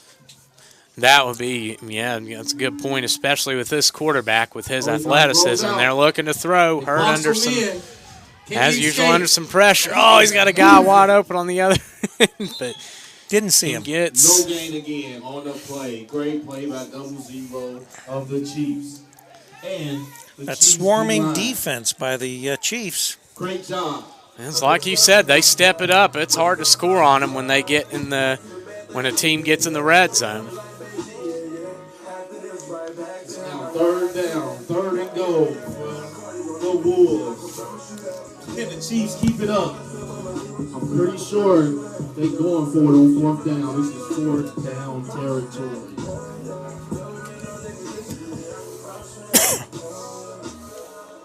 Here we go. 28-6, Chiefs in the lead. 4 minutes left in this third period of play. See if the Wolves can punch it in. And they're going to try to fakes the run there. Hurd looking for a guy. Almost gets tackled. Rolls back around. Oh. And lobs it up and Incomplete pass. incomplete. A lot of motion, a lot of running around, but no result. It is now 4th and goal. Hurd, he has the athleticism no question to about make a it. difference, but it just doesn't look like he has kind of too much dancing around and not the which you can do occasionally, but not the strike that they're looking for. So now it's going to be big 4th down play here. Again, we got the concession. We got the grill going. Visiting team don't come all the way down without getting you invited to my man Scoop Johnson's Grill Burgers.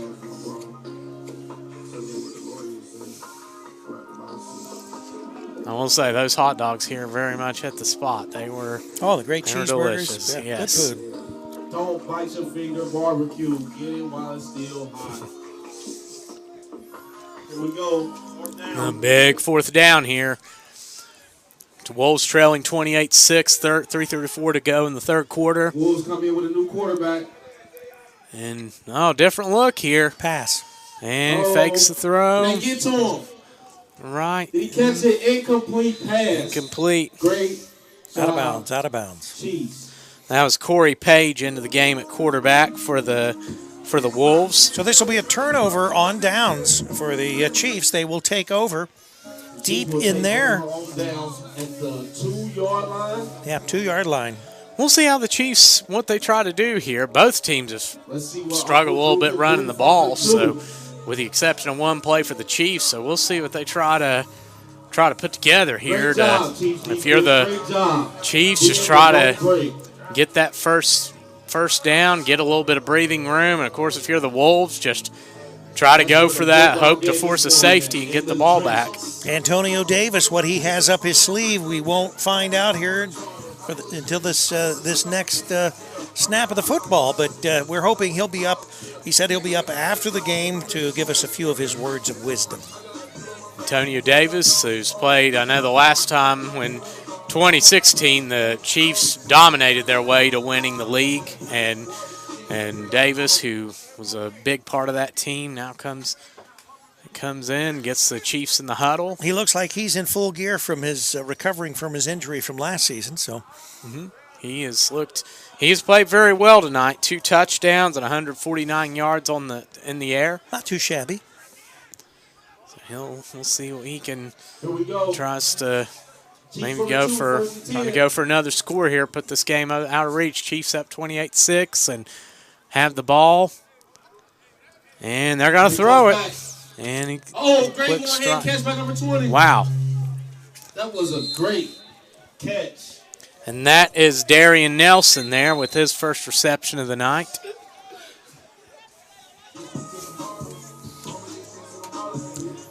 And we'll see where that's spotted. And Davis who's completed 3 of his last 4 now. So again, looks like that's going to be see where they spot that, but it looks like all in all a gain about 12, 15 range. A good catch. As the Chiefs come back out and now have the breathing room they were looking for. Yeah, and it looks like Coach Poole has got this team running on all cylinders here in the preseason. Both offense and defense have been very good tonight. Yes, they've done very, very well on both sides of the ball. I mean, that was, I believe, the 3rd time the Wolves had the ball in the red zone and came up empty. So they're looking to send that blitz again. And Nelson goes around the right side, cuts back for some room, but didn't get it. They actually faked the blitz that time. They just started to drop back when they snapped the ball. They were hoping to sucker the Chiefs into something that they might be able to pick off and quickly run in. Hey, again, we got 80 kids. That was something the Tanks often like to do. They'd run that blitz, and they were a blitz-heavy team, and then when they would run that little occasional drop-back play, hoping he'd sneak one out, and the Wolves are they're going to try to get something going here for them to try to get back in this game as the Chiefs come out. It's going to be a second and looks like a pretty long scenario there. Nelson now with back-to-back 5-yard loss plays. It was his 7th carry of the night. And AD drops back. Throws it, caught. First down for the Chiefs. Hit immediately, but it did pick up. That was a good catch there. That was Ronce Harrison on the catch. And we'll see where this is spotted.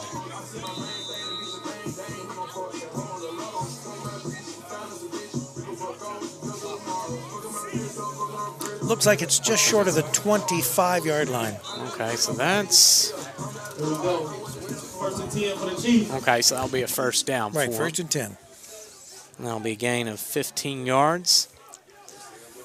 So AD now at 177 on the night. Quickly mounting those numbers. Trying to bring some pressure. And he drops back, looking good pickup. Drop the ball. You got to come up with that when it looked like you was going to probably get about another 15 or 20.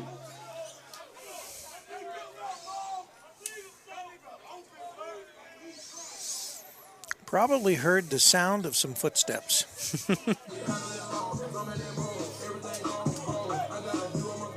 So Davis now 8-16 on the night. Still 28-6. So leading 28-6. The Chiefs are looking to try to put this one out of reach here, and certainly have the talent offensively to do some big things as they come back up on this 2nd and 10 here.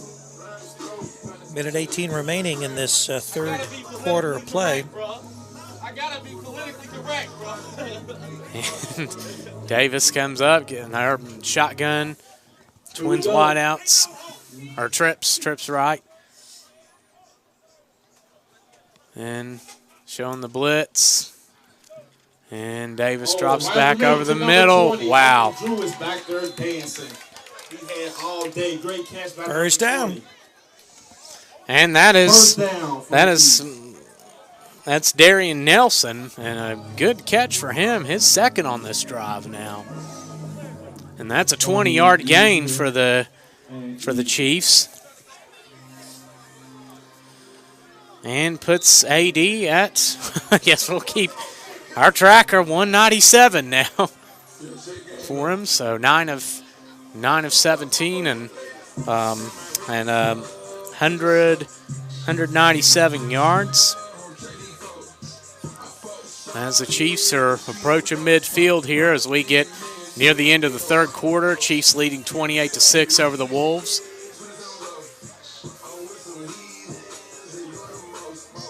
And the Chiefs are going to come out. They're going shotgun again, which they've done all night, going shotgun. And ball, high snap there. Davis gets it. He's running around, and he just goes down. Penalty. They're actually going to call a late hit. He was So a big bailout there for the Chiefs on that fumbled over snap there. As there's looks to be a roughing the passer there. It was close, but I would have to concur. It was a late hit.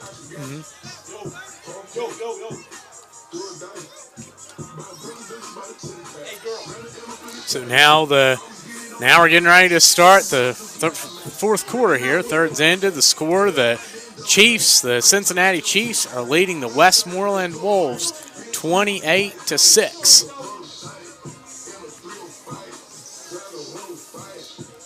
As we get ready to switch sides of the field, it's been mostly the Chiefs tonight. The Wolves have had a chance at times to.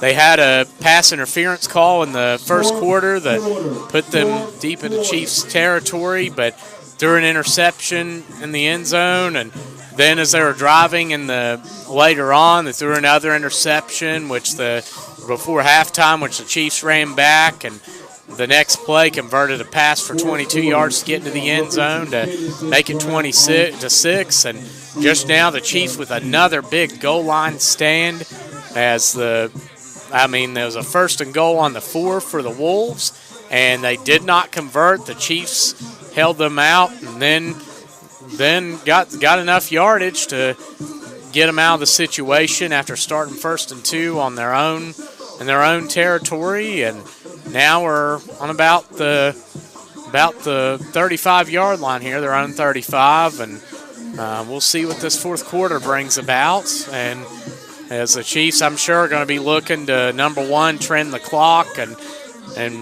try to keep the ball out of the hands of the Wolves as much as possible to seal this win for them. But all in all, quite a game here tonight.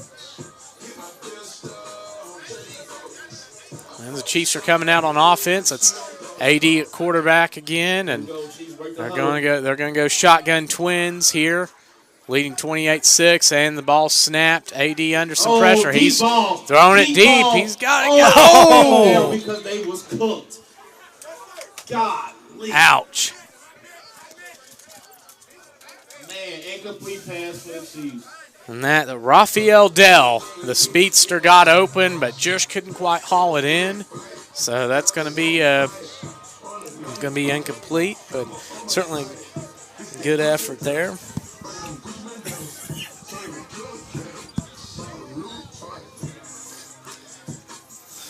Looks like AD was trying to put the nail in the coffin, so to speak. Yes, aggressive call there. And almost, which that might have, he might have had the room to break free as the Chiefs go back into huddle now, and this is the same trademark plays they've run with Davis back there all these years, and as the Chiefs are coming out and going shotgun. Chiefs break the huddle. And we'll see what they try to do here. They try to sneak another one down, or let's try a running play second. here. Oh, we got some motion. So that's going to move them back. So that's going to make it about 2nd and 20 now. That ain't had nothing to do with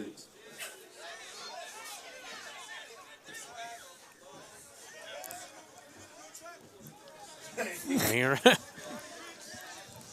So we're in the fourth quarter here, and Chiefs up 28-6, and certainly a nice game here in Cincinnati, and Really turned out to be quite a nice evening. It's still a little cold, but bottom line, this is good football weather. You can't ask for better. We didn't get that snow they were predicting. oh wow, yeah, that certainly would have made things interesting. Yeah, we had the people out there with the brooms cleaning the lines off here. Yeah, it would have been like New England or somewhere. As the Chiefs are coming out, 2nd and about 20 now. High snap. And ball's thrown in the flats again.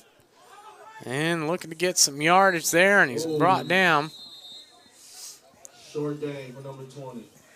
So Nelson again, that is his 3rd catch on this drive.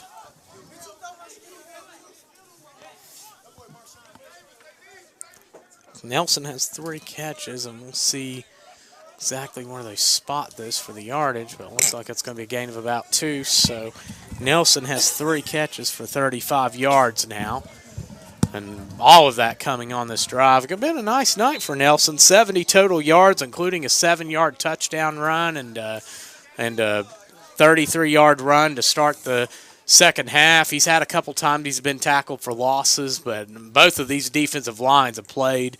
They've done a good job getting in the gaps tonight and containing the runs. So I think that's been partially a very good defensive line for the Wolves as the Chiefs come back out now. It's going to be it looks like I'm guessing it's third down now. It's going to be a third and about 18. Here's they're going to go shotgun twins.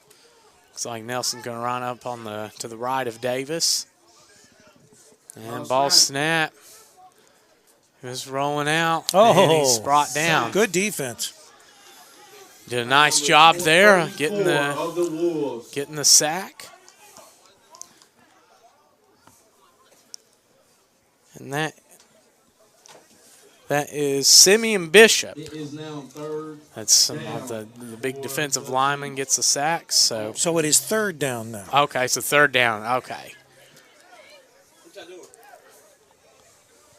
So now that's going to be a long situation. That's going to be what would you say, Rick? About 25. 3rd and forever. Yeah.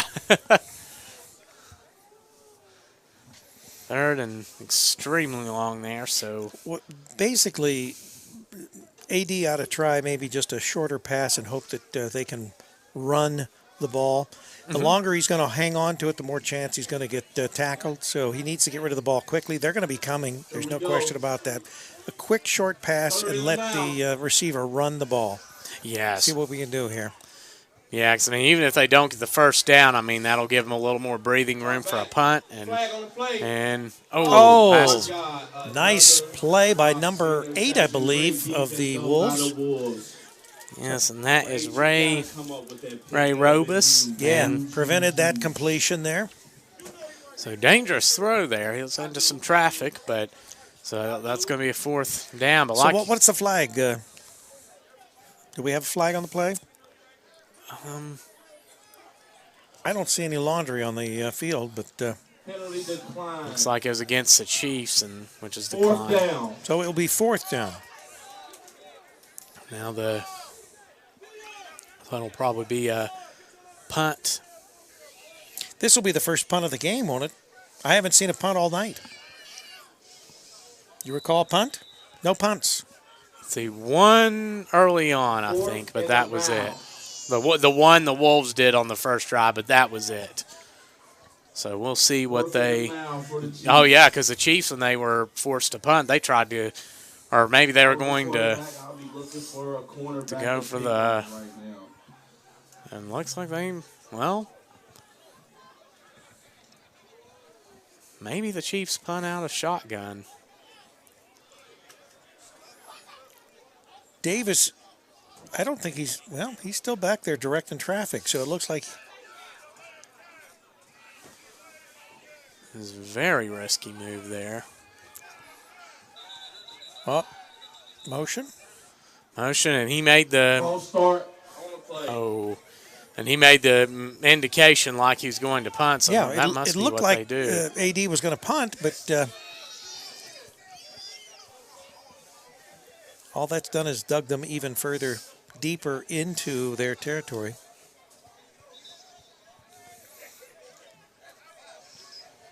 $12:16 remaining in the fourth quarter of play. Chiefs ahead 28-6. You're listening to CampusNation.com, the sports animal, your home for high school, college, and, of course, semi-pro BCFL sports. It's definitely good to be a part of Campus Nation here tonight, I'll say. And we're happy to be here and be doing these BCFL games. Blue Collar Football League. Yes, it's a very nice quality, too. I saw some of the films on YouTube that Campus Nation produced, some of the high school games and locally, which is pretty neat to get to watch. Yeah, we're just about everywhere. We do high school all over Southwest Ohio. We do college all over Ohio and actually in some of the other states in the tri-state area. And, of course, with our semi-pro, we're doing the BCFL this year. Last year it was the PAFL, but we're just happy to be a part of the league and being able to bring you all these great games. Punish, shanked. Ouch. So that was like for 5 yards. So that's going to give the Wolves excellent field position starting out. 35-yard line starting. And that'll give them a chance to potentially get some good gains here. So yeah, they've certainly stepped it up when needed. The Wolves have occasionally made a big play here and there, but not enough to really get in the end zone consistently. As they get ready to change that, though, coming back out here, and the Chiefs leading them 28-6, and a chance for the Wolves to possibly cut this lead a little bit and see what'll. Well, if they could score a touchdown and add 2 points, they'd cut the score in half, the lead in half. But we've said that a few times, and it hasn't come to fruition. So we'll just see what happens. Right, they've come so close, but just a couple things. The Chiefs' defense stepping up, part of it, just kept them out of the end zone. And as they come back out, Hurd at quarterback again. And Chiefs looks like might send some. I jumped early there. Hand off to Gillen there. Number 53 of the Chiefs. Great play. That D-line didn't play great. Ball's handed off up the middle there as Gillen gets tackled for a loss of about 5. We want to give a shout-out to Mean Dean, one of our cameramen here on Campus Nation. He is recovering from surgery. He's had some knee surgery, so he is sidelined, as they say, for about 2 weeks. Can't be climbing steps or anything like that. Dean, you won't be able to swing on your trapeze there at home in your apartment, but you try to stay on ground floor, Dean. Don't be doing any crazy stuff, all these wild moves you do. We call him flexible, Dean, but right now, he's not. Dean will be back with the Campus Nation crew here soon. Certainly wish you the best, Dean. And as the Wolves come back out, and Hurd's going to roll to the right, and wow! Looks like he held on to that. That would be a great catch if he did. Wow! Man, I guess they're calling that a completion. Sometimes your quarterback can hang you out to dry, and that was one of those cases where.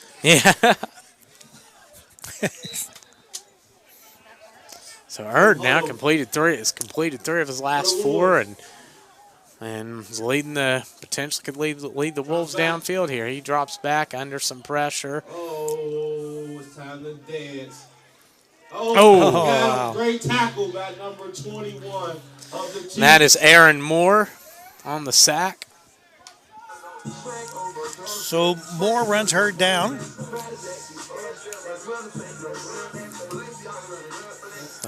Once again, I don't know how many yards Hurd has had in running, but he's had to have at least 100 of those running sideline to sideline. Yeah, his total is at 28 on the night. But yeah, he's probably, gosh, if you count if sideline yards were counted, he'd certainly have a record Yeah, tonight. well, he's definitely a very talented individual, and he's going to, as the season progresses, I'm sure for the Wolves, he'll get even better. Yeah, the more they practice and more as he makes a good catch there. And 7 on the run. That's a great pickup. Great pickup for the Wolves. And that's a gain of about 12 there, and that is Dion Ellis. The good thing also to see, and of course this is preseason, but no one's giving up here. Everybody continues to play, at the best level they can, and it's important for the Wolves to hopefully get in here and score, just so that they can show that they aren't going to give up. They're going to play right down to the gun. Yes, there's something just about, even if you're down big in a game, just getting in the end zone late and getting your confidence up a little bit, just showing, hey, we could do this, and just so your confidence doesn't get totally out of rhythm here as the Wolves come down, and now they're looking to get in that end zone again, trailing 28-6 here with 8:34 to go in the fourth quarter. And Hurd drops back. He's under pressure, thrown across the middle and caught. Good catch. Big guy takes it down, gets another first down. And that is Corey Page on the catch. For the Wolves.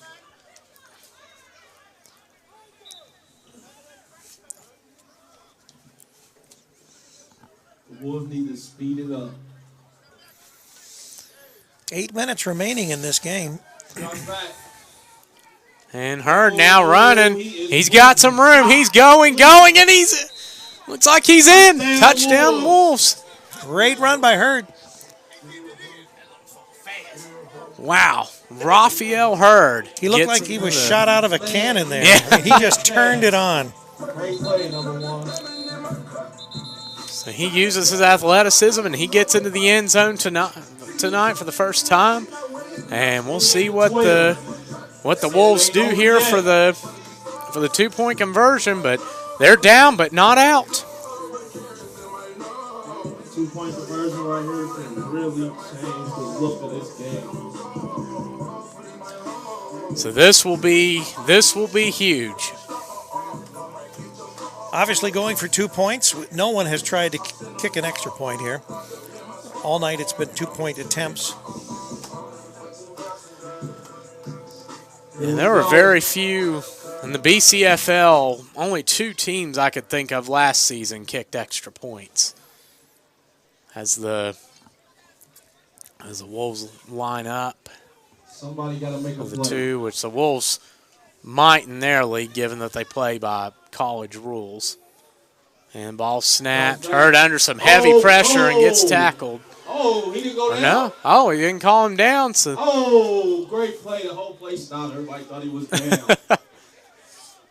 Definitely, he's one of those players. You have to make sure he's down. That's definitely a nice adjustment and call by the Chiefs there to send the heavy pressure on that play. Right, 2-point attempt, no good. 28-12 is your score with 7:47 remaining in this game.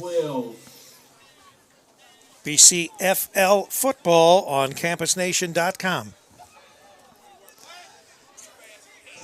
Definitely a nice showing here. Good showing by both teams, even though. Yeah, I would say in looking at the entire game, what I could say is that the Chiefs have been fairly balanced both on offense and defense. I would say that the Wolves, on the other hand, probably are a little shy on offense tonight, but their defense played well.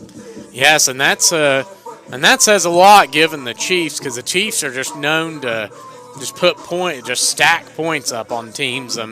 I remember when they played the Tanks in 16, they beat the Tanks 42-7, and which is very much the same crew for the Chiefs, and the Tanks, which were a great defensive team that year, and they're just known to pile on the points on people, and this can certainly, that's certainly, and the Wolves being in Division I and Tier 1 of the PAFL certainly says a lot about them. They're probably a very competitive team in their league, I would imagine. And of course, and here we go. The Wolves are looking to kick off here. 7:47 to go here in the fourth. And kicked off. Oh, we heard him call Short for kick. it. Oh, and he hit the hole hard. Still on his not feet. going down. And the Chiefs are going to start with the ball in Wolves territory. Yeah, great field position for the Chiefs. A nice burst through the middle there. The Wolves can come up with a quick stop here. They can steal Looks like the that chance. was Darian Nelson that returned that. What you gonna do, Uncle Drew? So Nelson, who's been a big playmaker for the Chiefs tonight. Who stole the ball? As the Chiefs are Can the Chiefs finish coming the out, game right here? and they're probably going to try to see about sticking one more on here to put the game out of reach. As Davis, you look at Davis, I mean, he is a big guy coming in there, quarterback. His tower's over, like just about a Got lot. some height. Yeah, certainly makes good for quarterback position. Yeah, you get to see over all those short guys. Story of my life. I thought you were a cheerleader, not a quarterback. Keyword was. Yeah, Sydney being a high school and college cheerleader, right? Here we go. University of Tampa. Chiefs break the huddle. That's in Florida, right? And why are you in Ohio now? You can answer. And here comes AD, sending the man in motion. Oh, Hands handed off. oh Wow. man. Good read by the Wolves. They were almost on the backfield ready to take that handoff. Yeah, it's two good defensive teams here. As that's Owen Copney, number 0 there. Looks like he plays both ways. Has one carry offensively tonight. Now a nice stop on the defense. So the ball spotted just short of the 50-yard. In fact, the nose is on the 50-yard line. So looks like the Wolves are. I mean, certainly they haven't given up at this point, and they're going to try to make a big play, try to get that ball back, get downfield and score. And of course, the Chiefs are going to try to find a way. Maybe they'll just try to trim a little more clock, or they'll probably try to throw the ball and get a first down here and keep that clock moving. Motion left. And fakes it and up, and that is 28, no name on him. Got his number on the roster there, but not a name, so he gets about 2 or 3.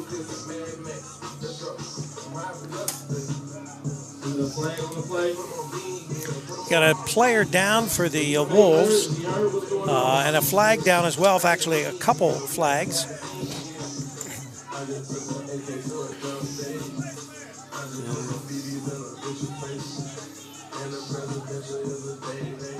See what they... Player's up, but he's helmetless. That's Page. Yes, that's Corey Page, looks like, number 31 there. And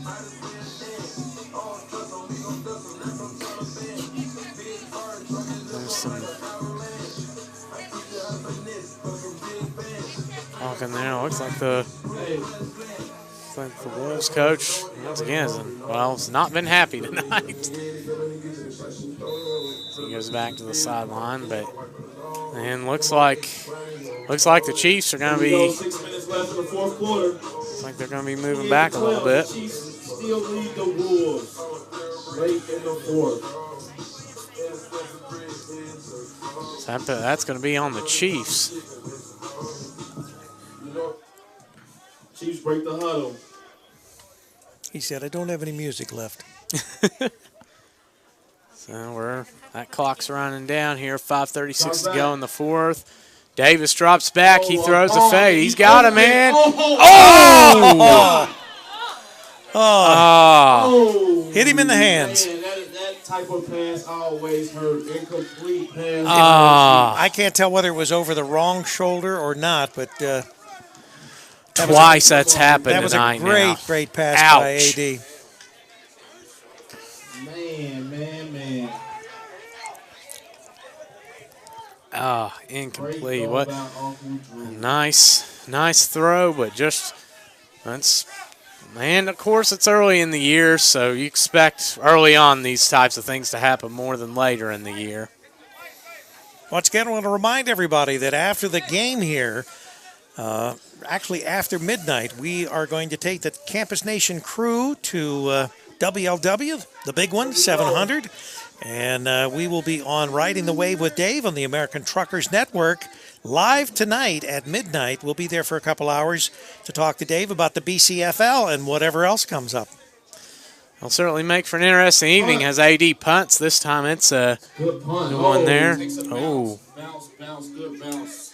Takes a Chiefs bounce. The Wolves with the ball. Now the Wolves have a chance to try to put something together here, get down the field, and maybe get in the end zone and cut that lead in half. See if the Chiefs defense can stand up one more time. We've got 5 minutes and 20 seconds remaining in this ball game, 28-12. And we will briefly, after the game, try to get Antonio Davis up here to the press box just to give us his thoughts on the game tonight, this preseason game between the Westmoreland Wolves and your Cincinnati Chiefs. And here come the Wolves. They're in huddle now and break loose, and I'm going to guess they'll probably try to get Hurd going again. He had a nice drive last time. Here we go. And they'll try to get some of those guys open again and utilize Hurd's athleticism as he drops back. Good protection. There, he runs around. He is moving around. And he gets Good maybe play. 5.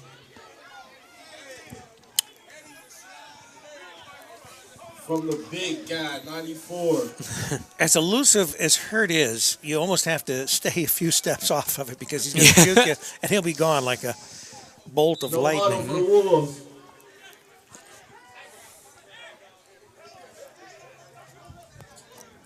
And Hurd drops back. He's looking. Drops back, nobody's open.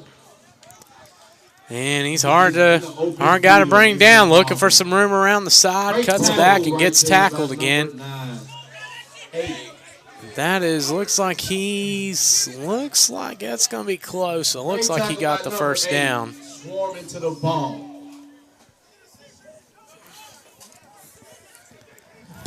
No huddle by the Wolves. The clock And that is puts ticking. Hurd at 51 yards now. Fourth quarter. So that's going to be a third and 28-12. Cincinnati extremely Chiefs short. over the Pittsburgh Wolves. And Hurd hands it off up the middle there. Oh, And good Gillum run. carries it. He's got a little bit of room. And Gillum gets 21 great on the run play by there. 34. His longest Everybody run of the should night. Run into the line right now. Here we're at 3:46. That clock's ticking, and we got a timeout. Timeout Wolves. And the Wolves call a timeout here with 3:46 to go in the quarter as the Chiefs lead them 28-12. He's got a real strange feeling that they're going to run out of time.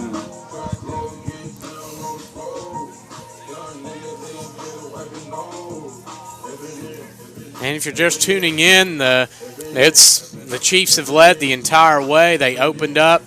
The Wolves opened up with the ball, went 3 and out, and the Chiefs then took that next drive. And If you're just tuning in, where were you? yeah, We've had a great game here. we have. That's true. It has been an incredible game, and I mean, two very good teams. I mean, I expect we'll see the Chiefs go in. I mean, and the Chiefs have led. I mean, the entire game done. I mean, every time they've been pushed by the Wolves. I mean, when they were leading 12-6, and the Wolves pushed. They answered, and then the Wolves made another push, and then the Chiefs answered, started the second half with the score, and then the Wolves pushed again, and the Chiefs responded well, but we'll see what happens on this drive as the Wolves come fresh out of the timeout, and Hurd comes back there, and they're probably going to have to complete the yardage on this drive, 30 yards, all rushing, and Hurd completes the pass. And that's Milton Banks on the catch.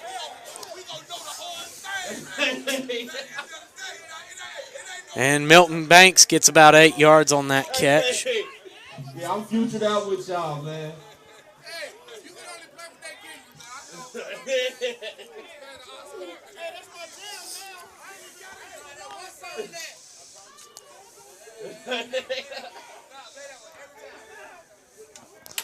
So Milton Banks, who had a touchdown catch earlier tonight. 3:41 left in the game. Don't none of them working here. And Hurd drops back. He's under pressure. That don't. The ball comes out. That's a fumble. And that was a concern I mentioned earlier in the night. He'll hold that ball out, and that can cause some problems potentially. He's an agile player, but getting caught in a crowd like that, looks like that's going to give the Chiefs the ball back and maybe a chance to run the clock out here with 3:31 to go in the fourth. Great hit by the Chiefs defense. That just might do it right there.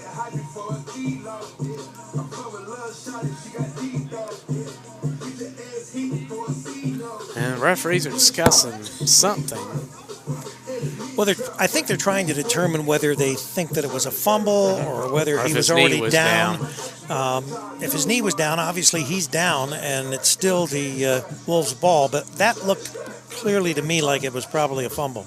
Yes, it looked like he was.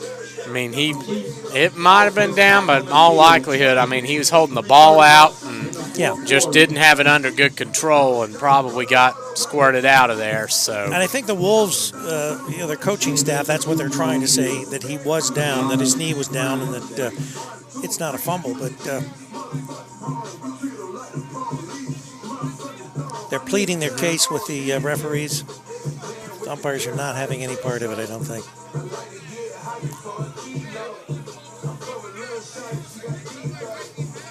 Looks like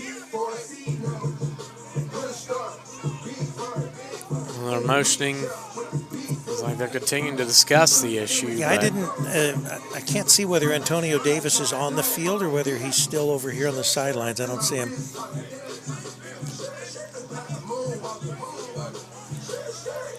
He is around here somewhere. Defense on the ball. It is not a fumble. All right, so it is not a fumble. They're going to call that. They're going to call it down. Right, they way into that call.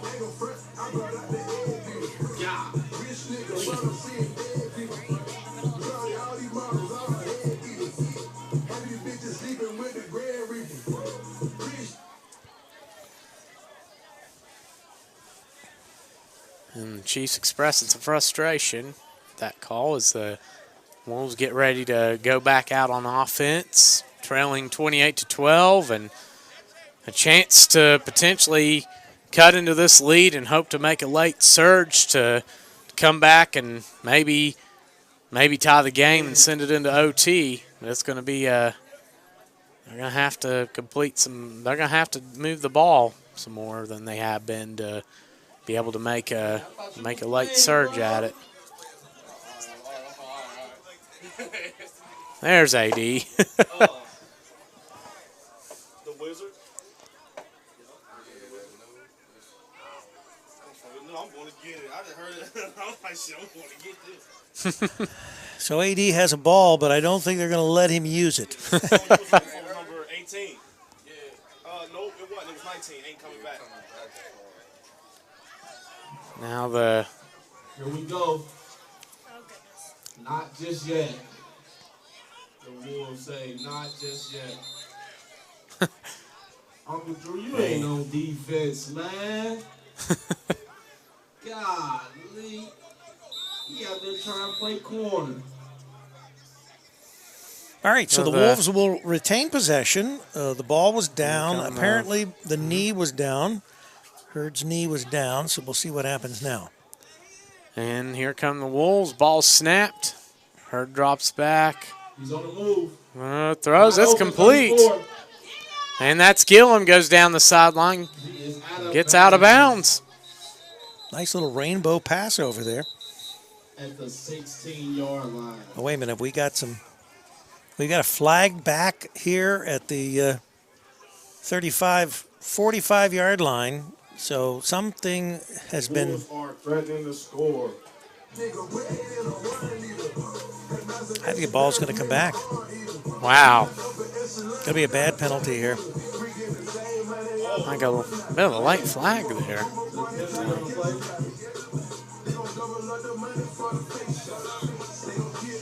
So that puts clamps on what would have been a big play for the Wolves. Would have put them into the red zone again. So the 43 yard line, the Wolves have been backed up. And now here, can I have a timeout? Hold on. Stop it to the play.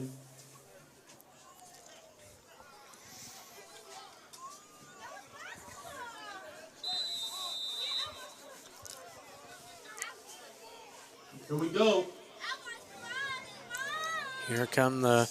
Okay, so now they're going to restart the play now. So 3:14 to go here in the fourth. Wolves are trailing the Chiefs 28-12 and trying to get back in the end zone to cut this lead.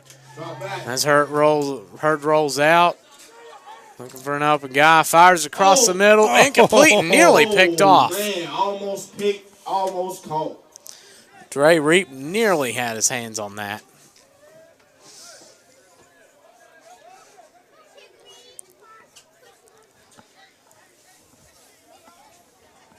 So that's going to be it's going to create another. Well, they're already in a long yardage scenario for the Wolves here as they trying to get back. They've been able to occasionally hit the open guy, but just haven't quite gotten the big play they needed. Almost did, but it got wiped out by penalty here earlier as the Wolves get ready to line back up. Go. Wolves with the ball.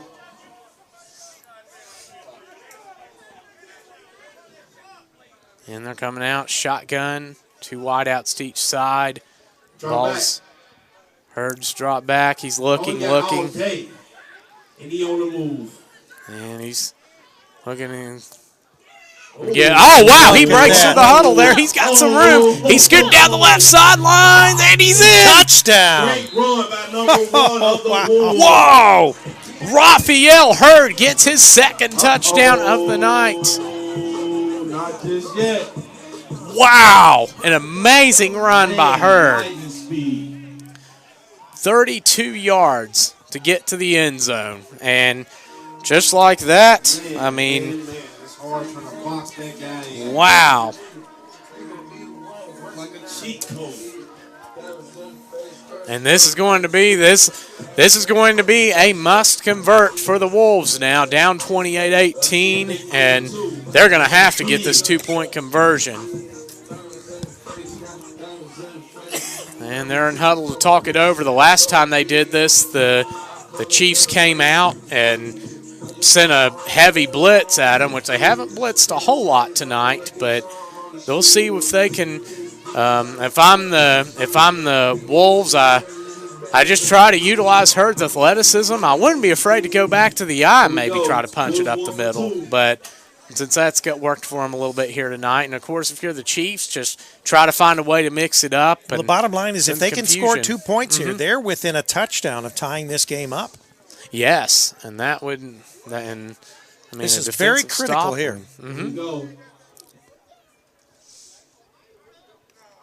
And they're going to keep spread out. Hurd drops back. He's looking. Uh-oh.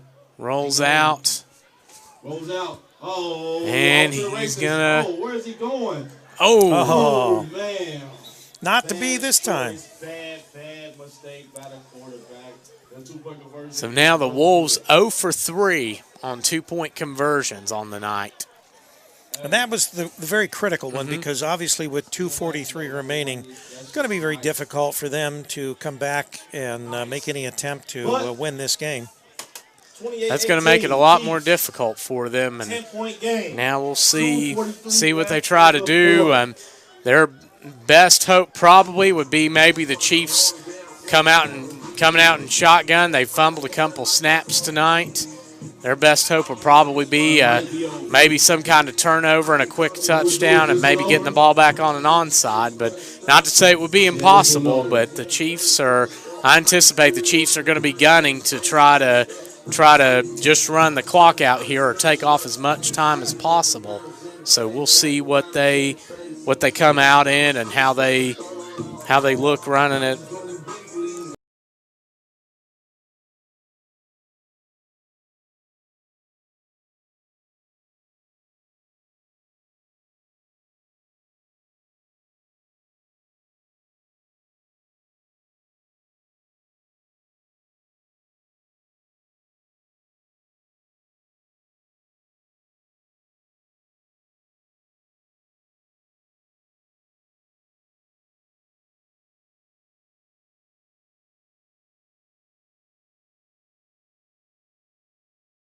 Switching out, looks like the Wolves and some players there and getting ready to. So what do we try? Onside? I mean, we don't have much choice. You're almost going to have to kick an onside kick. There's really not much else they can do at this point in the game. I mean, just try to onside it and hope for the best. You know, if I was the Chiefs, I wouldn't even have anyone back. I would keep everybody up closer to the line. I would try to make sure that you've got your good hands people out there. And I can't imagine with 2:43 remaining that the Wolves would just kick this away. And they have a lot of guys back, given this scenario. Time is running out. Wolves getting ready to kick off. Here we go. Get some of them chips, man. And there, right into his hands. Oh. And big guy plows through and gets a few yards. So, indeed, they tried the onside kick. Was not successful. Not successful. As the Chiefs get ready to come back out on offense now, leading 28-18 over the Wolves here in the fourth quarter. 2:43 to go. So now, I mean, the Chiefs just, I guess, keep trying to run the ball and grind the clock out. And if you're the Wolves, hope for either a fumble or a snap. Yeah, I would not put the ball in the air unless you absolutely have to. You've got someone like AD that when it needs to be thrown, he can throw it. But in the meantime, if you can keep it on the ground and run some time off the clock and take this 10-point victory, it will be worth it. Yes. That will be. The Chiefs have struggled. Both teams have struggled while running the ball tonight. So, but we'll see what they have in the backfield here. They do have a guy or two that they have multiple guys that have carried the ball one time that seem to have a little bit of size, and I imagine they'll probably go to whoever their main power runner is. So Cincinnati starts at the Wolves' 40-yard line. And they're going back to the two-back set, which could indicate a run here. They might try to run that fake again, and the ball's handed off to 31, and he's mad at the line. Short game. So as we saw with that two-back set, they were running the ball. Started the second half off, or faked it to one guy, handed it to the other, and clock is running. Nelson, and there was actually no gain. It's still placed at the 40-yard line. The Chiefs are looking to get that clock down here.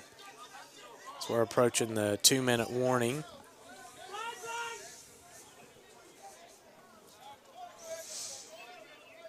And AD's keeping the team together in the huddle as long as he can, running as much time off the clock. 4, 3, 2, 1. All right, so we have the 2-minute warning. So with 2 minutes remaining in this game, we're going to take a break here, and we're going to hear something.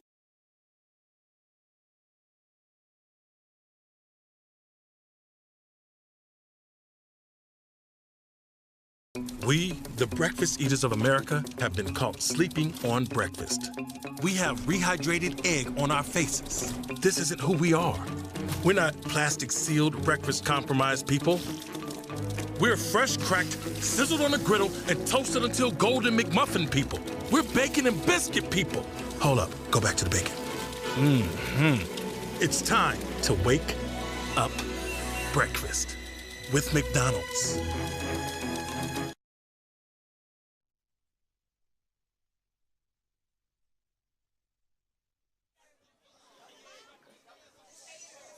Here we go. All right, we're back. All right, 2 minutes to go here. 2nd and 10 for the Chiefs here, leading 28-18, and a chance to run the clock out here in the 4th quarter. We've got the mayor of Greenfield listening tonight, Angie Schiller.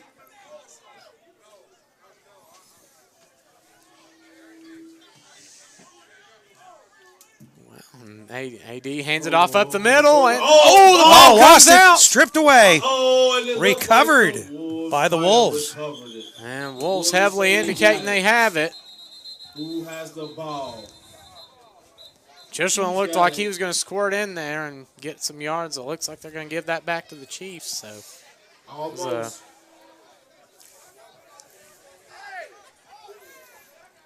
So indeedy, it looks like the Wolves have recovered the ball. Wolves indicating they have it. It looks like one referee pointed to the Chiefs.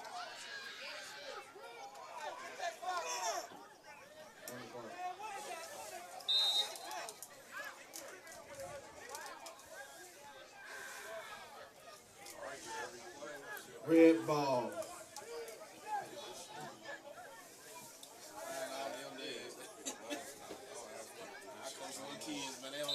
We don't have this much stoppage in the game.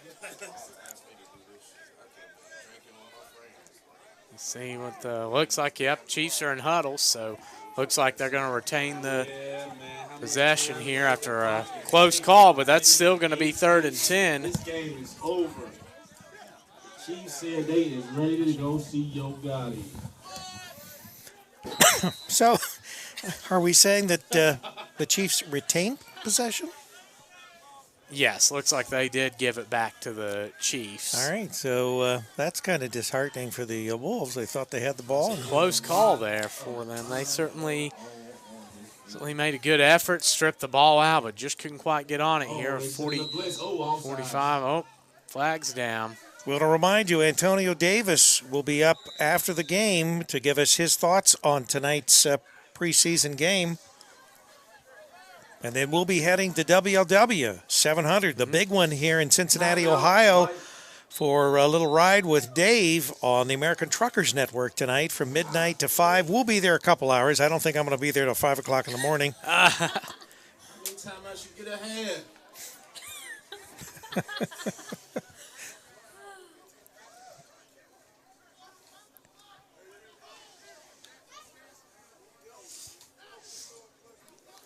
So we're at 41.9 seconds, and pretty much all the Chiefs need to do is take a couple seconds off that and just hang on to the ball, and they'll win this game.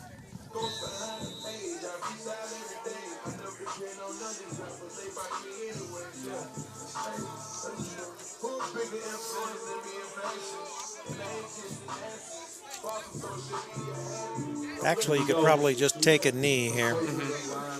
And that might be what they'll do. They'll just snap it back to AD and have him dance around a little. Take the knee, yeah.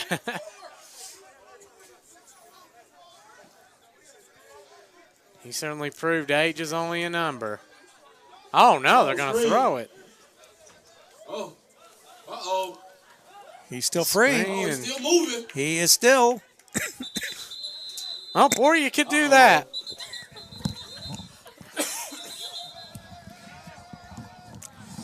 And we got a little bit of a fisticuff skirmish, whatever you want to call it here.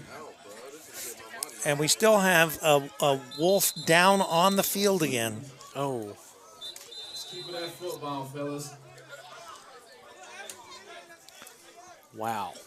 15.7 seconds remaining. I would imagine what will probably happen is they're just letting the clock run down. The Wolves player gets up. Great game from both teams. Appreciate y'all for coming out. Appreciate y'all coming from all the way down from Pittsburgh. Don't forget if y'all need something. So your final tonight, 28-18. The Cincinnati Chiefs over the Westmoreland Wolves. On CampusNation.com, the sports animal, your home for high school and college sports. Hang in there. We'll see if we can go over a few statistics here, and we'll get AD up here to give us some quick thoughts on his appraisal of the game tonight. Looking forward to it. That is the game, ladies and gentlemen. Chiefs 28, Wolves 18. Good job tonight, Tyler. Oh, thank you. You too. Sorry, I got you guys a steamer shot over here a couple times. Like you.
Once again from Walnut Hills High School, this has been BCFL football on CampusNation.com. And I'm looking for Mr. Davis. I don't see him out there on the field. Yeah, so he certainly had a nice game out there. I remember a few years ago, a quarterback named Josh Jones when he threw for 180. And, I mean, Davis certainly had, and just reminded me a lot of that, had an impressive performance just like that. So how many yards do we have him total? We have him at 209. Looks like he went 10 of 20 for 209 yards through the air and 2 touchdowns. AD's over there on the other side of the field. He's telling them, hey, I got to get over there to the Campus Nation booth because they're waiting for me. And Davis certainly the social guy there. Certainly very well known throughout the area, and very good and well-known quarterback. Been involved with semi-pro for a number of years, and of course it showed. Certainly this is an impressive win. The Wolves in Tier 1 of the PAFL, which certainly consists of a lot of nationally ranked teams, and of course the Chiefs, certainly continuing their dominance from last season. And yeah, they don't look like they missed a beat, that's for sure. Yeah, all in all, they two really pretty evenly matched teams. The Chiefs hit their, I think the difference tonight, the Chiefs just hit their stride a little bit earlier when Hurd came in at quarterback for the Wolves outscored the Chiefs 12 to 8 since Hurd's been in there at quarterback. But it was just a little bit late, and even with him, Bo, back there, it didn't really seem like the Wolves got into a good rhythm. They were more, it was just, oh no, whew, okay, big play for them. And I think they did get back in the game and nearly really put a scare in the Chiefs late. So, not a lot of teams do that. And we're still waiting to. Well, he's AD's around somewhere. Yeah, Antonio is over on the other side of the field in the corner there, visiting the social butterfly here. Yeah. Come on, AD. Time is money. We get the big flag out and wave at him. And AD, who ripped a few passes downfield tonight, including had a couple drop too, a couple of the fade passes. He just ripped it right up there, but he may just get on the bus with the with the Wolves and go home. Yeah, he's still over there slapping hands. Yeah, he certainly enjoys the social aspect. And you can tell that. I mean, we've had him on 4 of our broadcasts, 2 at Kentucky State, and then 2 again at Central State, where he graduated from with all kinds of accolades as far as quarterbacking. So, I mean, there are a lot of people that know him, not just here in the area, but all over this part of the Midwest. Yes, he's certainly been. I mean, it's amazing ways, and I mean to continue to play at a level like he did tonight. I mean, just having played for so many years, I mean, to continue to be a threat like that. I mean, from the backfield. I mean, an older quarterback bouncing back from an injury like that is very impressive. And I mean, the Chiefs will, no doubt about it. Once again, I mean, they were 17-2 last year and winning the PAFL, winning their bowl game 39-0, and no doubt about it. I mean, them and the Chiefs and the Crusaders, I cannot wait for that matchup this year because, I mean, that's going to be Antonio Allen going against another an MVP-level quarterback in Tanner Day, who dominated the BCFL last year and led the Crusaders to the championship. That is going to be a matchup well worth the price of admission. And that game will be aired on Campus Nation May the 25th as the Marion County Crusaders will come wherever the home field will be for the Cincinnati Chiefs. Yes, and that will be a good game. I think it'll be a big event. I mean, I expect a good turnout. And I mean, last year when we played the Crusaders in the championship, I mean, one thing about the Crusaders, they travel extremely well. If it's going to be in Cincinnati here, they will probably have 50 or more guys that come to the game. I mean, I know they sent about 50 to the Tanks last year when we played, and which the Crusaders that came in ranked 5th nationally, and they sent 55 when they played the West Virginia Lightning last season. So they'll certainly have a big. When we played at the Crusaders, that was the best turnout for a home game I've ever seen. All right, so AD is making his way back across the field. We'll give him a minute or two if he remembers and doesn't head for the for the locker room here. We'll get him on just to give us a few wise words here.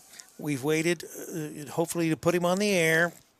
Come on, AD. He sees me. Wave him up. There he comes. He just wanted to make sure that we were still on the air, I guess. So you want to go ahead and interview him, ask him a few questions?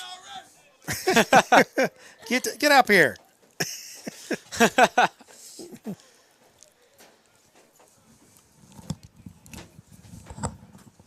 had to visit, you social butterfly. Well, I had to make sure that we ain't getting into no fights and all that. All right, so Tyler's going to talk to you about your great game tonight. Oh man. And I guess we're going to take a picture? Mm-hmm. Yeah. Right, all right. Get a picture with AD here. Certainly you had a great game tonight for the Chiefs and went 10 of 20 for 209 yards and 2 touchdowns. So, wow, quite a start for you early on there. Talk about what it felt like coming back from injury and playing a great game out there.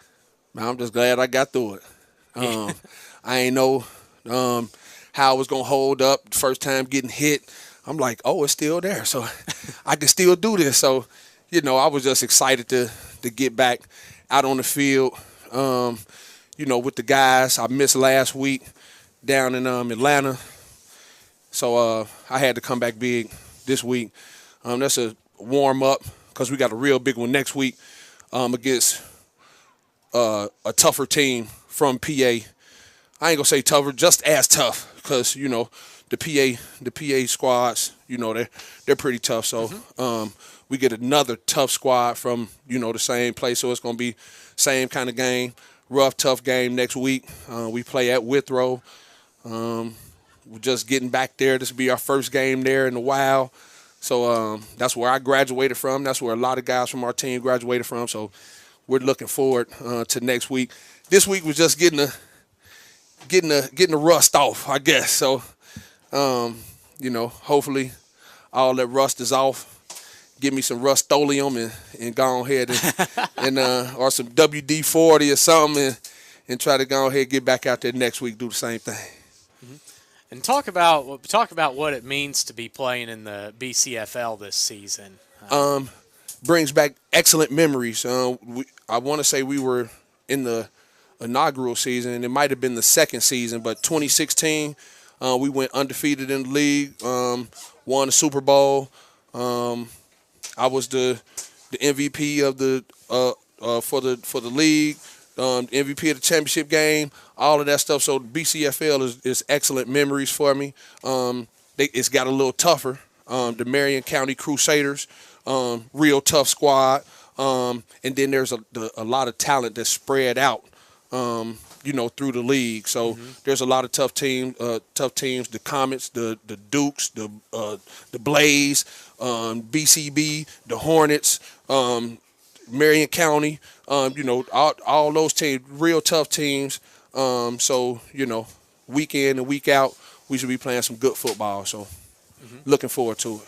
And I know last season, I mean, 17-2, a big bowl game win. Talk about what that means for because I know you take a lot of pride in the Cincinnati area. Yes. Well, there's not a lot of teams that, you know, that's done what we have done. So that's the second national championship that we've had. You know, we played in them multiple times. But I mean, everyone in this, that's the ultimate goal, is to play in the national championship after hopefully winning your league. So hopefully BCFL, whoever wins the BCFL should be going to a national championship game, because BCFL is, you know, probably the second best league in our area. First best being, you know, PAFL Tier 1. Good quality teams in PAFL Tier 1. That's where we just came from. Well, we played in Tier 2, won that championship, and now we came back to the BCFL. So it's an excellent area to be playing in. Good work week in and week out. Good rec. And I'm just happy that I can still do that, man. Good, all that. I'll take all of it. All right, well, AD, we thank you for coming on, and always a joy to be around, and look forward to watching AD some more this season. I know yes, that sir. He mentioned the Crusaders, and that will certainly be a showdown, and certainly the Chiefs we look forward to keeping track of, and everything, and should be it's going to be a good one next week. It's going to be a good one next week. So we got to take it one game at a time, and next week we got WPA, the Wildcats.